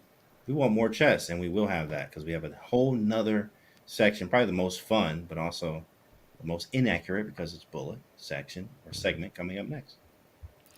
Yeah, time flies during the Speed Chess Championship. I remember watching this tournament when I was still at university. Just I'd skip lectures just to watch this tournament. It was so fun and so fast. But, Calling in nice to sick to commentating on work. it now. Yeah, all right. I can't make it. I'm sick. What's wrong with you? I have chessitis. Chessitis. Oh, it Exactly. sounds contagious. It is. Yeah, spreads quick. Speed chessitis. Rook f4. He's going to win a pawn, Wesley. He keeps winning these pawns. Yes, he's a pawn grabber here and doing great. Hikaru frustrated visibly. Last game here, 20 seconds on the clock for the segment, as this will be the last game. What will happen here? Will Wesley make it a 1-point game, boys and girls? Now, of course, this one pawn that he does win is still kind of doubled on the C file there. So, yeah, we're up a pawn, but it is harder to create something because of the structure being damaged. But Hikaru visibly frustrated. Yeah, which one would you take? F7, E4? 50-50. Yeah, because I can't. I'm trying to see like rook takes king e2, like, and rook f8 takes rook f1. We trade everything off. Yeah, I would take e4. I would take e4. I'm just kind of hope for the best because even here it's still hard to break through. Maybe bishop g. Oh, he stopped it. Of course he does. I was gonna go bishop g5. Like he stopped. Yeah, maybe he had an opportunity just for one move, because now the bishops are off in a very nice way for black. Pressure on the g3 pawn. e5 drops with a check. I wonder whether Wesley saw that. Shake of the head. Probably a no.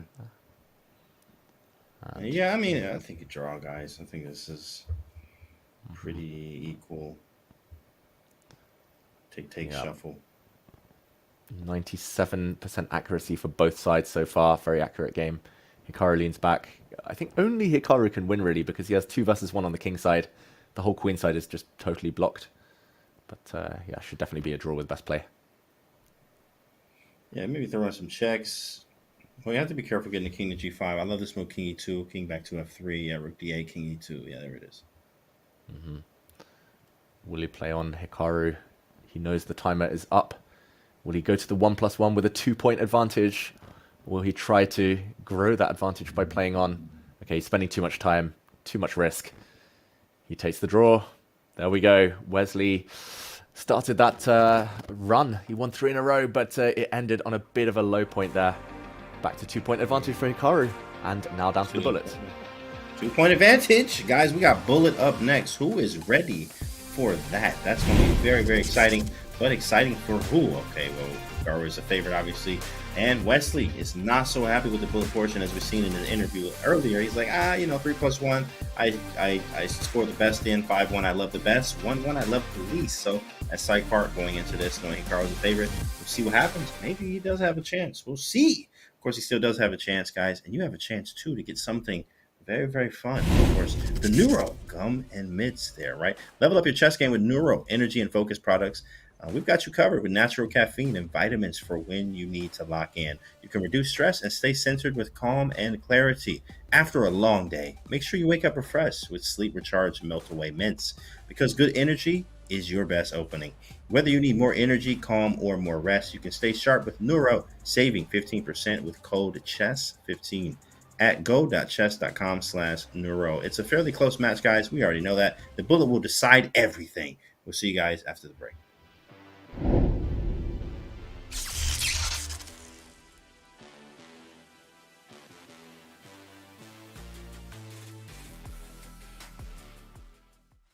Grandmaster Hikaru Nakamura, the chess pieces are set up. You don't have a physical opponent. You're going to play ChatGPT today. How do you feel about that? Yeah, I'm curious to see how far it can go into the game before it makes an illegal move or does something that violates the rules of chess. Certainly, I hope in the future we'll be able to play a complete game, but let's see how it goes. Okay, now you've been playing chess for a lot longer than ChatGPT's been around, so if you don't mind, we're going to have you play blindfold. Are you cool with that? Sure, that's fine. Okay, we gave you a spinny chair. Yeah, I'll so- spin it around. Okay. That's fine, yeah. Excellent. We'll obviously make your moves for you. Sure. And Hikaru, what's your first move? I'll play e4. Okay. ChatGPT is generally positive, and e5 is the response. Let's go bishop c4. Okay, it's already announcing the Italian game. I think it jumped the gun. I'm going to call it the bishop's opening. Knight f6 is the response. Okay, I will play pawn to d4. I think you might have made a video about this on your channel, the game you played when you were a kid like this. E takes d4 is the response. Okay, I'll play pawn to e5. Okay, it understands that its knight's attacked. Oh boy, already, knight d5 is the response. Okay, bishop takes d5. It's not showing us much right now. I'll respond c6, attacking your bishop. Its words, not mine. Okay, bishop to b3. Okay, I'll play d5, striking at the center. Okay, en passant, e takes Oh d6. boy, let's see what happens. Now, the big question, do I type in the words en passant? I'm gonna type in e takes d6 as one likely would on the notation. It accepted it. It understands en passant. Bishop takes d6 is the response. Okay, let's go knight to f3. Okay, knight f3 on the board. Castles is the response. Okay, castles. Okay. Solid choice. Its words, not mine. Bishop g4. Okay. And for once, it understood this is actually a pin. It got that one right for once. Okay, I'll play queen to d3. Queen d3. Fair enough. Supporting your center and preparing pressure. Again, its words. Knight to d7 is the response. Okay, queen takes d4. Okay. Bishop takes f3. Okay, queen takes d6. ChatGPT. Ooh, and Hikaru, do you want to give it a different move, or you want to just let it go? I'll let it go. I'll play queen to g3. Okay, fair enough. Queen g3. And ChatGPT. Putting pressure on my g7 pawn. Got that one right. I'll play bishop takes g2. Okay, I'll go bishop to h6. This is great. When I pre-type the move I think you're going to play, you choose something else, which is fantastic. You played bishop h6, attacking my rook. That's a little suspect. Aiming to weaken my king side, I'll say. Computer responds with g6. Great job, ChatGPT, making the game go longer. Okay, I will play queen to c3. Queen c3. Okay. It says keeping up the pressure and eyeing my king side. Oh boy, here we go. Bishop takes f1 is ChatGPT's move. Queen to g7, checkmate. And you know what? Not only is Hikaru the winner, but ChatGPT almost got through a complete game without making an illegal move. Hikaru, you're welcome to turn back around. Yeah. All it did was pause by playing bishop g3, bishop f3 twice. Right. Yeah, it was pretty good actually overall. It was quite good. Now, do you think we will see the day where instead of entering a position in Stockfish, you'll ask ChatGPT the best move? No, I don't think that's ever going to happen unless they create some sort of dedicated LM solely to chess. So I doubt it. Do you use ChatGPT in your regular life? Not really. No, I think I'm going to sound like a boomer here, but I think all this. I think we have brains for a reason, and not using our brains is a very poor choice. I do think there are a lot of practical applications. I think for a lot of people, for example, like my wife, where English is not her first language, I think it can be very beneficial. But overall, I'm pretty skeptical. I know there are possible applications relating to finance and things of that nature as well, which I've looked at a little bit. But overall, for everyday life, I mean, I don't use it, and I don't think I ever will. And I think you've proven why in this miniature game, Grandmaster. Sort of. I mean, it's just chess. I mean, let's not get carried away here. Grandmaster Hikaru Nakamura, better than ChatGPT. Congratulations. Thank you.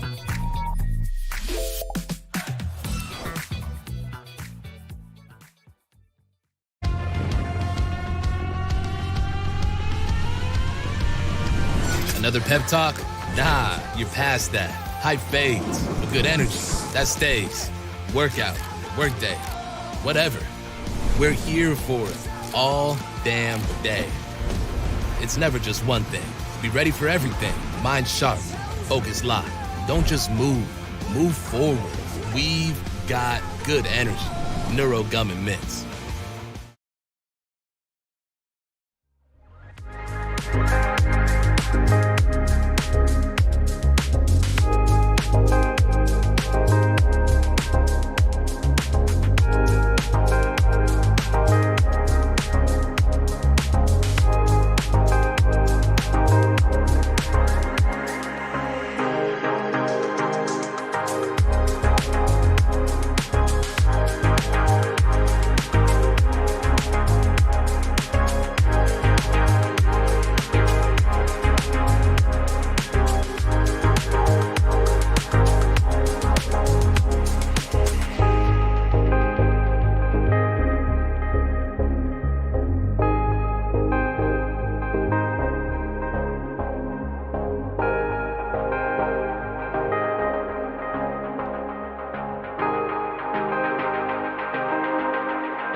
We're back. You know what time it is, guys. It is the Speed Chess Championship. I'm James Cantor III here, joined by Grandmaster David Howell. David, we still got chess left. We went through 2 segments. Now we're on to the bullet.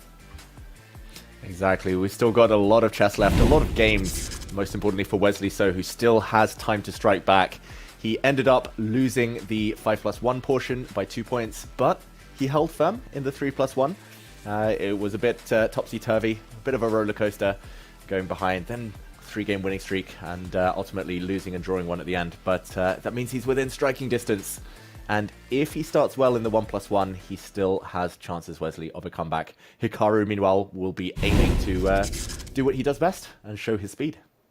As we see there, get prepared and ready here. We know Hikaru is an absolute beast in this format here. Of course, when it's bullet, but also that 1 second increment kind of changes it. It's not true bullet where you don't, you just flag it. You still can, but that 1 second increment does change it just a little bit here. Wesley stated, as this is not his favorite time control. Understandable. I mean, who wants to be? This is my favorite time control playing Hikaru. Like, that's never a sentence. So we'll see what happens here. Back to stuff we've seen already, David. Yeah, back to this old double fianchetto Reti type system, and it's clear Wesley So has come prepared. He's playing the exact same line we saw earlier, where now White played a quick g4, and okay, Wesley puts his queen on a slightly different square. He got a good position last time. Can he do the same again? Hikaru is the first one to slow down. What are your predictions? Are we going to get a close fight in this bullet, or is Hikaru going to pull away? I think if Wesley starts thinking a little bit, then Hikaru will pull away here. If Wesley can strike, though, if he can string off 2 or 3 wins, that builds confidence. And it helps so much to build confidence, guys. Like even I think Magnus has a confidence video on YouTube. Actually, you can Google it. I highly recommend it just to build your own confidence there. But it talks about just how big confidence can be for your game and what it can do. So you can build your confidence by winning a few games, but easier said than done. You are playing, half of a machine here in Hikaru. So, yeah, it's very, very difficult. But if he can score, for instance, right now he's down like 20 seconds. It's not good. But if he's able to score, he will build some confidence. Yeah, and not for the first time in this match, the player with the white pieces was struggling. Hikaru's trying to keep it together with tactics. Wesley had better moves. We saw the blue arrow appear. He should have traded off these knights before doing exactly what he did. Knight e4, knight takes c5. But again, in trouble now. Hikaru Nakamura, Wesley has to find this move. The only one, knight to e6. He's now going to block the diagonal with a queen trade, and it's all about the white c-pawn. That c-pawn is just dropping off. Wesley, for the millionth time in this match, it seems like he's up a pawn with black, and should be winning. Hikaru shaking his head, not happy There's at all. something. He's like, oh man, what am I doing? What am I doing? This could be his chance to strike here, but it's 20 seconds on the clock with that 1 second increment. He's trying to hold it, got that extra pawn. Can he convert, chat? Can he convert? You want to draw, bro? Wesley, he just wanted that increment. He wanted the extra 1 second each move. Is that important? That kind of margin could be decisive eventually, and it feels like he's got to win this, Wesley. Like a win to start the 1+1 would be fantastic for him. But Hikaru is so good at defending and so good at eating time off the match clock.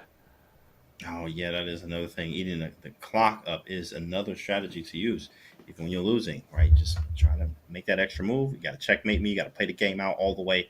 Use that extra time, especially when you're up in the match, as Hikaru is. Moves coming in quickly. Bishop h3, taking knight g5. He doesn't take that knight off the board. He probably will have to soon. But, we see Wesley so tentative, like keeps just repeating moves. And there we go. He finally makes a decision, given a question mark. He's giving back his extra pawn, or does he have some tactics in mind?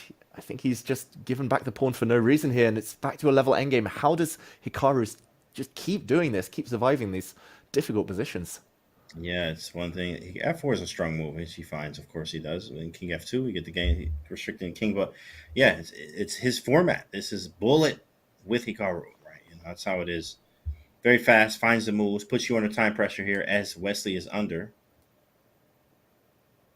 Yeah, he said no draw. Hikaru with Wesley with a head shake. Yeah, it was definitely Hikaru who could have taken the draw if he wanted it. Now we might see the draw anyway. Hikaru leans back. Wesley surely tempted to play on. No, he doesn't. And it is a draw eventually. Probably a fair result, but it was Hikaru, the more fortunate of the two. Yeah, Wesley found some great moves with Queen to C3 after a whole exchange to win a pawn. And Wesley going back to the center game as once before. He got one very, very painful loss with this opening.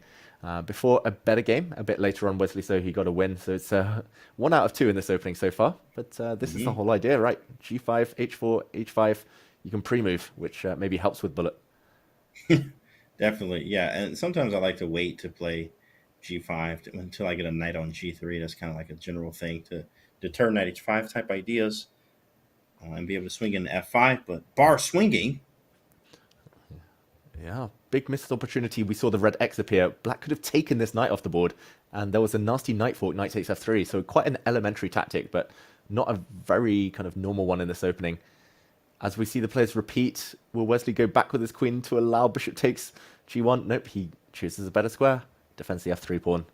Still doing well. Not allowing that anymore. No more of that, he says. His pieces are just kind of scrambled here. It's hard to get F4, F5 in, obviously, because of bishop. And Engine pointing out bishop C1 to play F4, F5. Get those 3 pawns on F5, G5, and H5 will be absolutely crucial. Very strong play.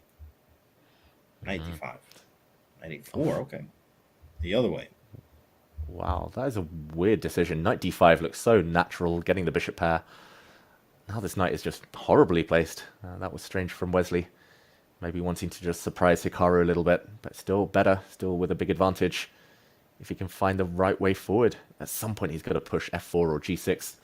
First he defends his knight, and the white king's open now. Wide open. Attacks are coming. Ooh, knight A3. You probably should take that. He says no.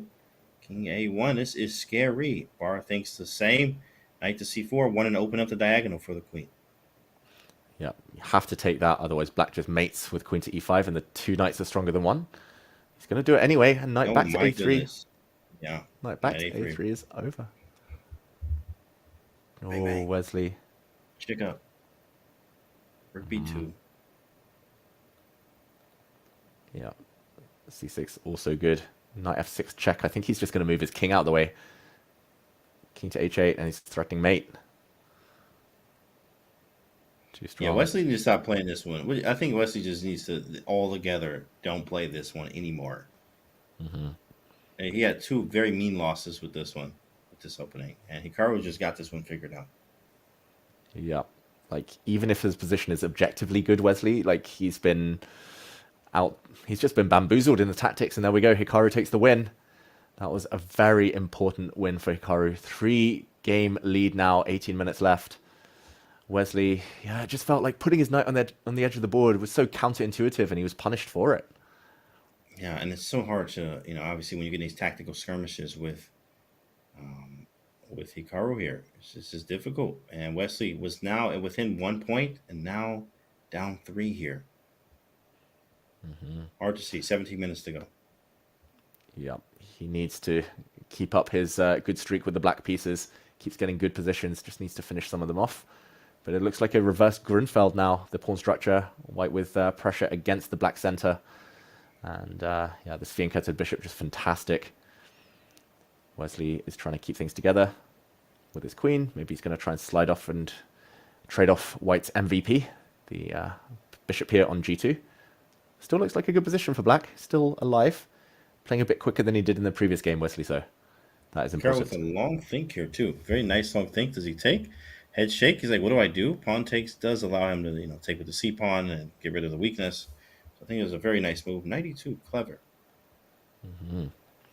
Yeah, the knight is going one of these two ways. The knight was too tricky. Too many forks in the air. So Wesley trades it off, but that has come at the cost of the bishop pair.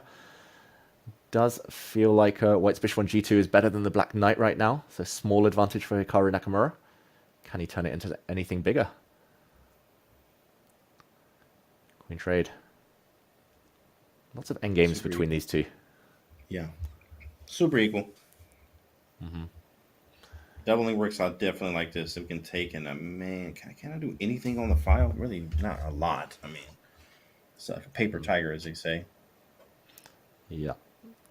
Black knight probably enjoys the pawn structure more than the bishop, since it is so blocked. But I wouldn't be shocked to see e4 at some point, just to try and break that bishop out from Hikaru. And White's pawns. Yeah, tough to mobilize. Rook b7. It says psych, not today. No more rook b7. Maybe rook d7. There's e4. Your move takes. The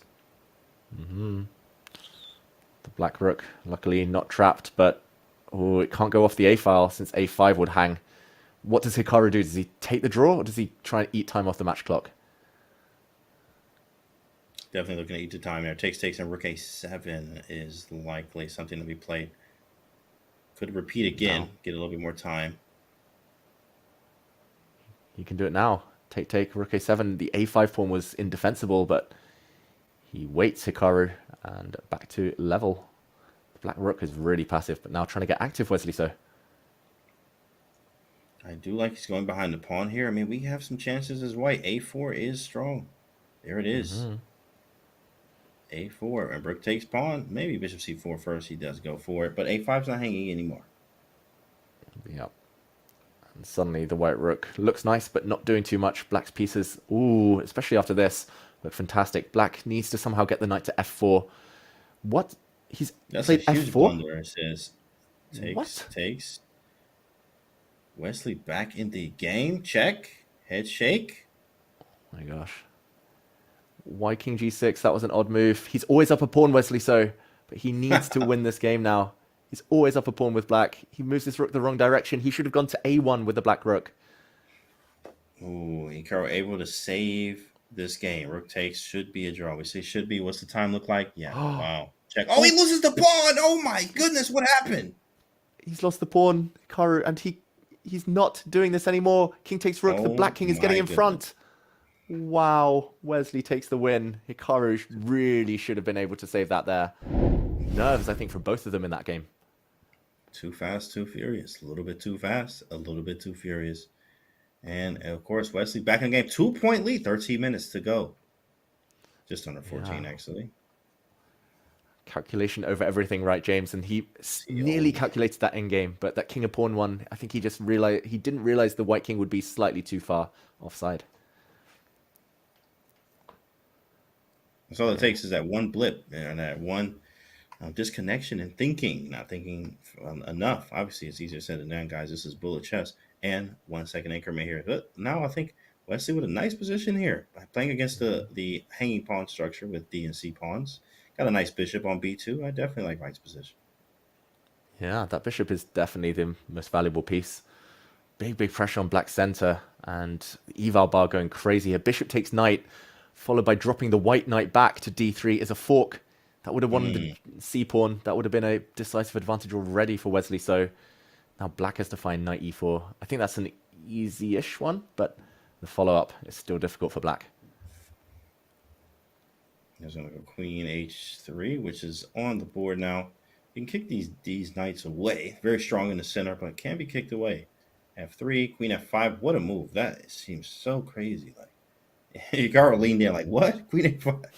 Yeah, queen f5 is not a move that was on your radar. Yeah, he's trying to provoke Hikaru to play g6 now, which is probably just a very good move, but it does weaken the dart squares around the black king, so Hikaru keeps it a bit safer. Tries to blunt the white bishop instead, very natural. And h4, this could go in any direction. Like Wesley's trying to like scare Hikaru by pushing his pawn forward. Doesn't really threaten much concretely. Now the white queen goes back. But Hikaru, he's in retreat mode, and his pawns are still weak. The hanging pawns here have advanced. Bishop really strong. Rook d4, what a move. It was not on the radar at all, but b4 was. So now we take. b3 is hanging. Have to do something about it. So he does capture. Double the rooks. White looks clean here. Definitely like in Wesley's position. What's the time look like? Sort of even. We do got that 1 second increment. Yeah, I have a feeling the clock is going to decide this. Oh, knight d3 is so sneaky from Hikaru. He's trying to open up the c-file. If white's rook ever ends up on d3, there's a knight e5 at the end to overpower the white pieces. Queen d2, a good dodge. But Wesley shaking his head. Now he can get rid of this knight, maybe. Yeah, and bishop a5. Queen d3 too as well. Hikaru saying something. So sort of adult language it seemed. I think he was saying, why am I always down a pawn in every single game against Wesley? White, black, I'm always down a pawn. Watch out, knight f3. Ooh. Good check. Okay, now take on g7. Oh, whoa, rook c2. That was a strong move. Was there any tactics there? Probably, but no, I have enough time to think about it. Whoa, wait a second. There's checks everywhere. Rook g4 too as well. Rook g4 on the board. That could be GG. That is GG. Wesley, though, only has 3 seconds. Goodness. He can now take the rook, and he's defended g2. He's a rook up. He's about to make it a 1-point match. Queen f4. He's blocking. Wesley playing so calm here. Oh, he's protecting everything. This is great for Queen Wesley. f8. Queen f8. Oh, my goodness. There it is on the board. Woo-hoo! Wesley. Big Flexley. Oh, my goodness. That would have been checkmate, ladies and gentlemen. Next move, g takes f8. White would have had a new queen on the board after that queen sack. It would have been checkmate, discovered checkmate. Brilliant from Wesley. So, wow, anything could happen now. He's ahead in the 1+1 against Hikaru. He's fighting back. He is swinging back.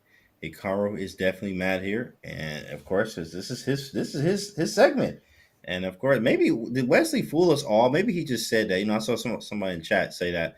He's just saying it to throw Hikaru off. In the interview, it's like, oh yeah, 1-1. I don't really like it that much, but secretly, he's been playing 30-second and bullet chess every day, preparing. Maybe he fooled us all. It's like 5-1 is my favorite segment. Lol. Just kidding. It's actually 3+1 and 1+1. 1+1. I've been playing 100 games every day. Wow, and Wesley's a pawn up again. What can I say? Bishop takes e5 though. Difficult move. Blue arrow appears. That would have been the only way to keep the extra pawn, but parting with control of the dart squares, I think in bullet chess is just it's just reckless. So he gives the pawn back, and now he'll be aiming to dodge any knight d6 ideas. He allows that knight to jump in. He's going on the counterattack. That is correct. Wesley wasn't too happy about this last move that he played here. But, White definitely has some very good bishops. You got knight b6. If the queen moves, knight d6. The rooks look great. Very nice position here. Definitely has to be wrong somehow, but it's bully. He's like, figure it out. And it wasn't knight d6, apparently. e5, really strong. Hikaru with the face. Hikaru's blundered. He missed this. He jumped in too soon. Rook to c1, defending his knight. Would have prepared this move even stronger next turn. But he missed that the connection was broken, and now this white knight is trapped. He can go back, Wesley, so go after it. And he was winning that knight. Oh, he didn't, and it's still alive. But Wesley's a pawn up again, and still with a big advantage.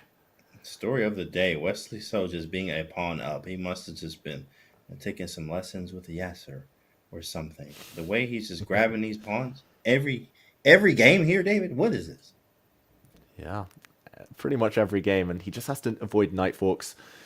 Bishop versus knight with pawns on both flanks should be a big advantage here. The bishop on c5 will be glorious. White's knight on e4 will not be so stable, with f5 coming later. Still big winning chances. He's now 2 pawns up. Wesley So, he's going to win the f-pawn. Boom. He's winning. Wow, he's going to tie up the match. Hikaru looks tilted. He looks flustered here, and understandably, like, he hasn't played that badly, Hikaru, but Wesley's suddenly upped his level. Yeah, I don't know. Like, we've never seen. I've never seen Wesley play this great in bullet chess against Hikaru too. You know, like, this is a different Wesley. Something happened, Chad. What happened where this Wesley came to play today? What happened? Oh, he taking the draw? No, he said draw. What? What are you talking about? King g6. Keep moving, boys. King h5. He's going to walk the king up to h3 and go for the mate with rook g1 mate. Wow, that's so Not brave. if I mate you first. g4. g4. He's got to play it, Wesley. He's driven the rook away, though. He's going to check. And now he's bringing his king. Now the white rook isn't hitting the black h-pawn.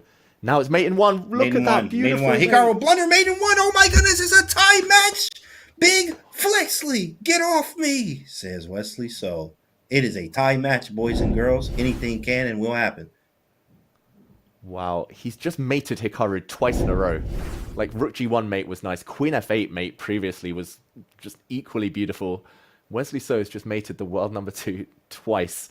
And Hikaru looks so disturbed by what's happening. It's back to this opening that was so nice for Wesley earlier. Hikaru, I fear that he's massively on tilt right now. Look at this. Eval Bar says nice advantage for Wesley for the 2nd time in a row.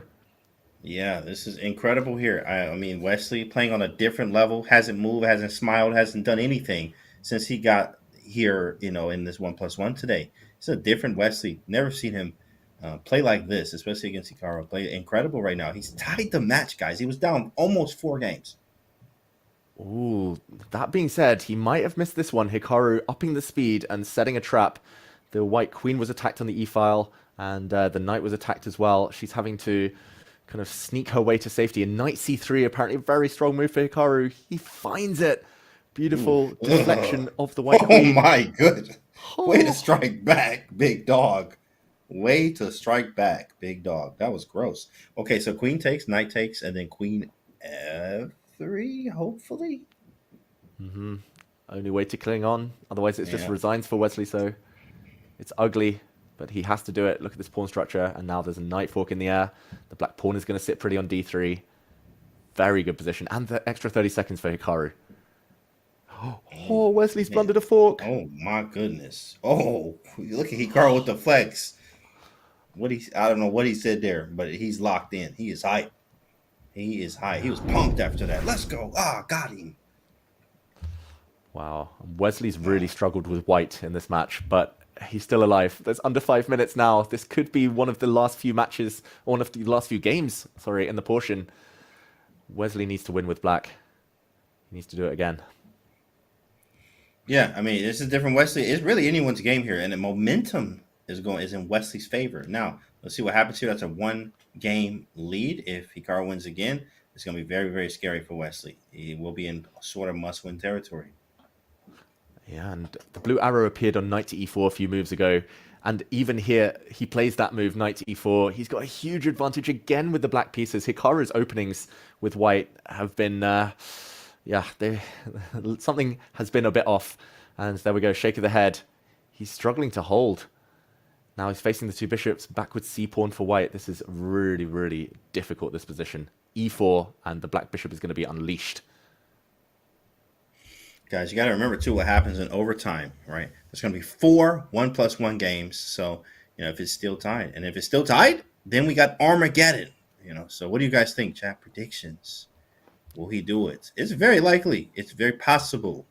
But it all stems to this game right now, David. What do you think?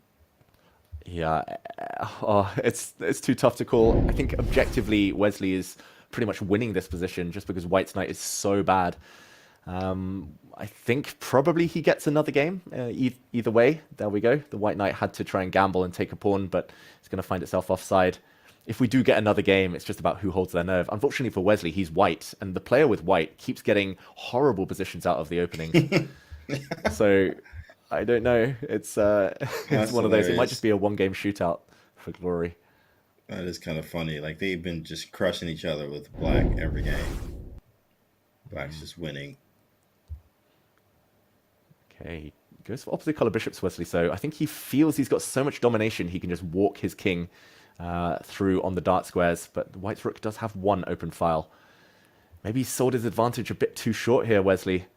He's up a pawn again, yet again. But is it enough? There's also, if rook moves off the second rank, there's rook b2 to bishop e1. Very strange idea. Yeah. Great practical chances for Wesley to win this, but Hikaru could probably make this the last game if he can fight hard enough, if he can survive long enough, if he gets the draw. That is true. Man, that's a lot of moves with 2 minutes on the clock too as well to get the draw here. It is possible that 1 second increment. Position repeating. Wesley keeps doing this, but he can't repeat 3 times. Hits the bishop. The white rook is so active now, though. Wesley's totally lost control. He either needs to kind of bank this as a win or get out of here quickly and give himself time for one more game. H5, maybe trying to walk the king in. Wesley's starting to realize what's going on here. Minute 50, guys. What do you think, chat? Everything is coming down to this right here. Oh. Take. Look at the bar.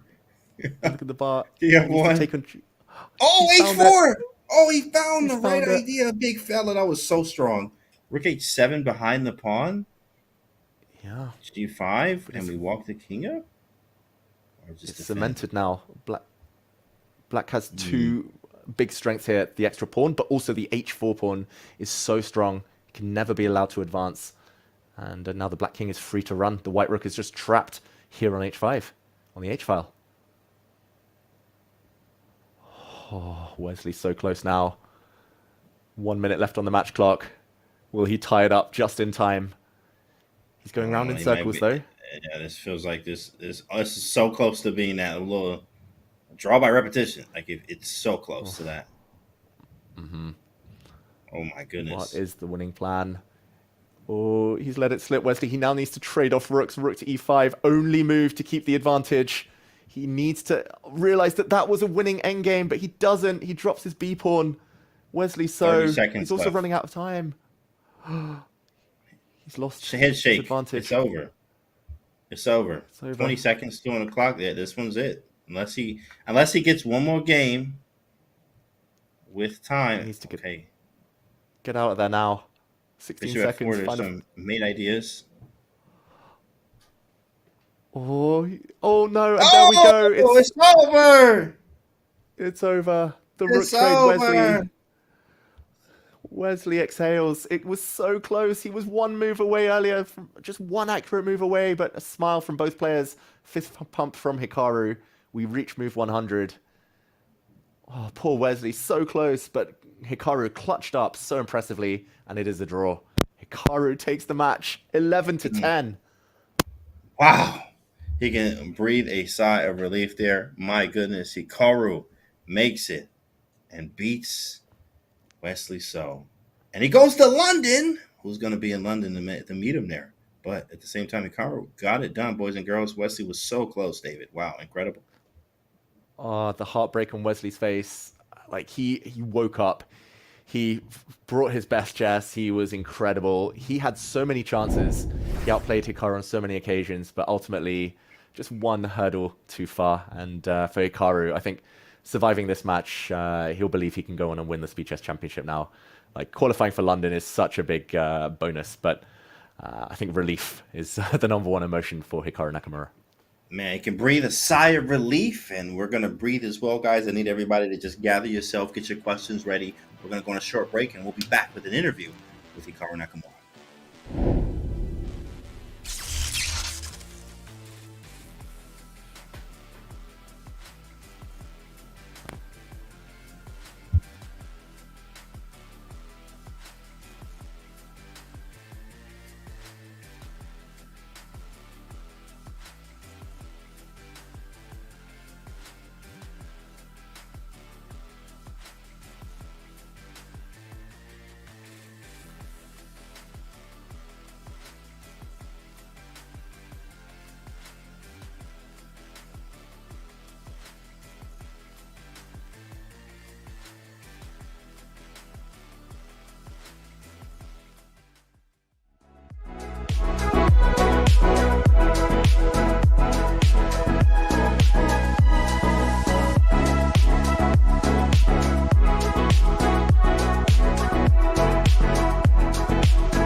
That's an interesting question. I think my answer to this question is not going to be an answer that fans are going to like.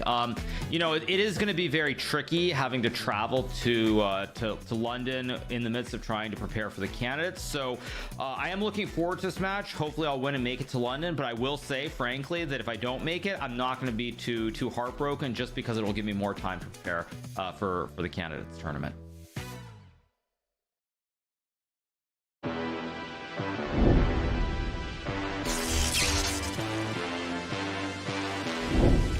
And we are joined by Grandmaster Hikaru Nakamura, who has indeed made it to the semi-finals in London by defeating Wesley So in what was a very close match at the end. Hikaru, how are you feeling after that roller coaster? Yeah, I mean, it was a very interesting match. Obviously, it was very intense. There were quite a few critical moments in this match, but ultimately I prevailed. So I'm happy to win. Not really happy with the way I got there, but that's life. You mentioned you weren't so happy with what was going on in your mind when Wesley was fighting back and fighting so hard? Well, I mean, the first thing, in all fairness to Wesley, is that when I was up 4 points and I got this Bishop and Knight time scramble, I mean, I should have won that.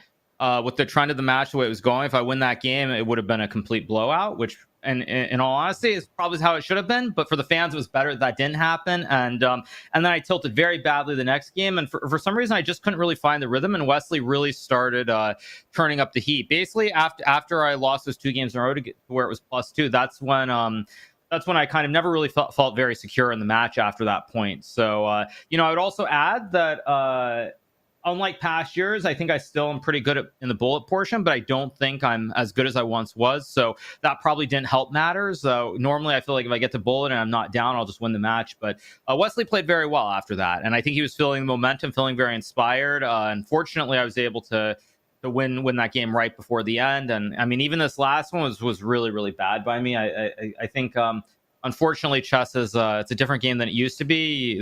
I used to always play this knight f3 b3 stuff at work. Now everybody's super booked up, and you have to have a lot more variety. But you know, I think it was a good wake up call that trying to play random openings and not prepare a la Dubov is probably not a very smart idea.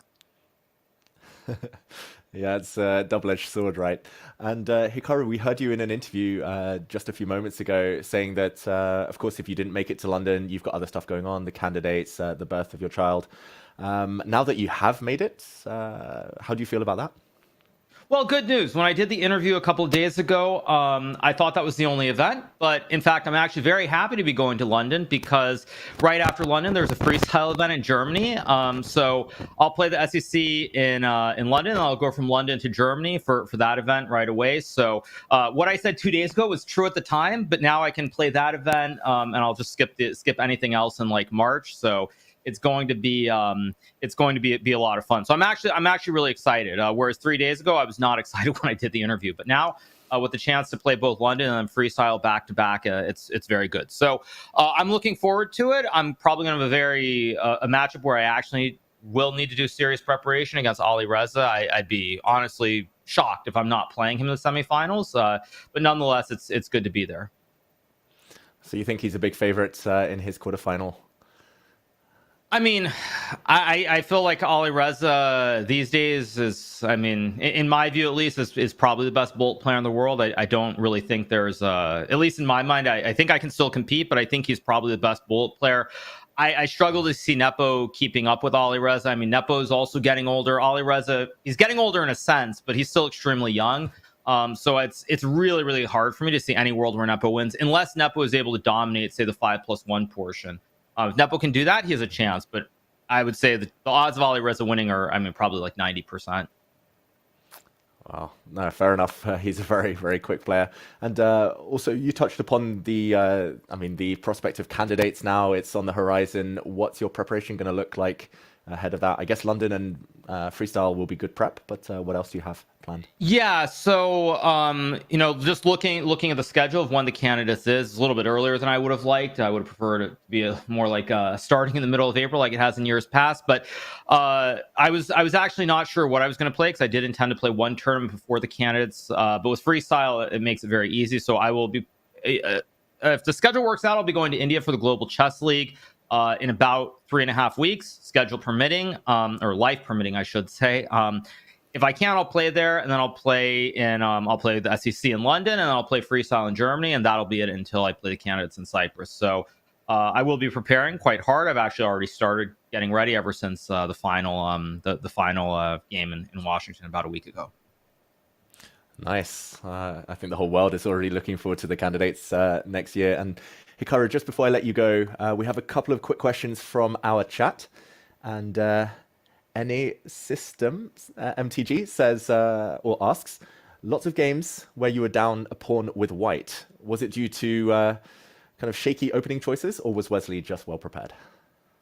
Well, I mean, it's I don't want to. It's a tough question to answer. I think what I would say is that for me, I feel like I can show up and it's good enough. And in reality, it probably isn't good enough. I was very lucky to survive the white games. In a bigger tournament like the candidates, of course, I'll play real openings. I won't play this, C3 Bishop D3 garbage. I was kind of hoping that I would get away with it. I think like the first game or two I did, and then Wesley just started punishing me every game.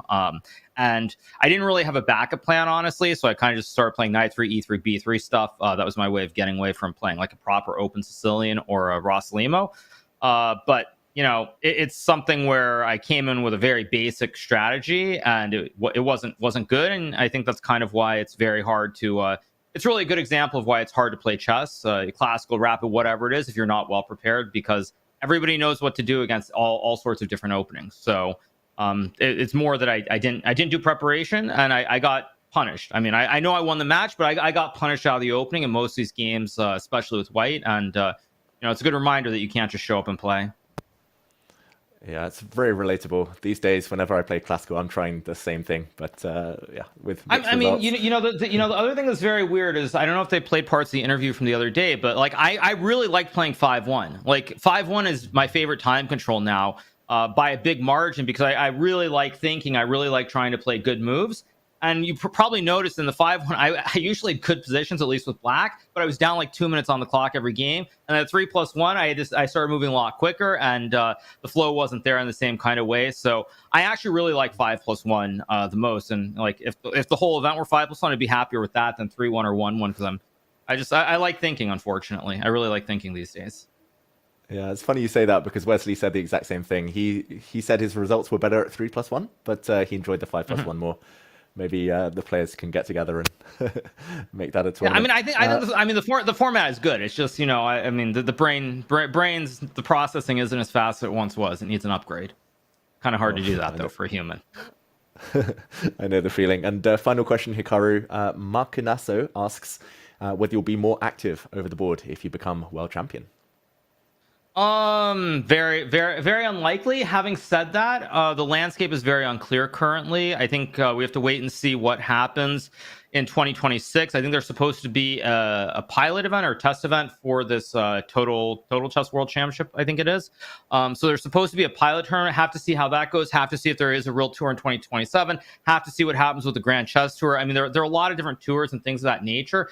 So I don't really know right now. I don't see myself playing a lot of classical chess. But again, classical chess currently as it's defined could change. I think there's a very realistic possibility that, in a year or so, suddenly we're calling 45-minute chess classical chess.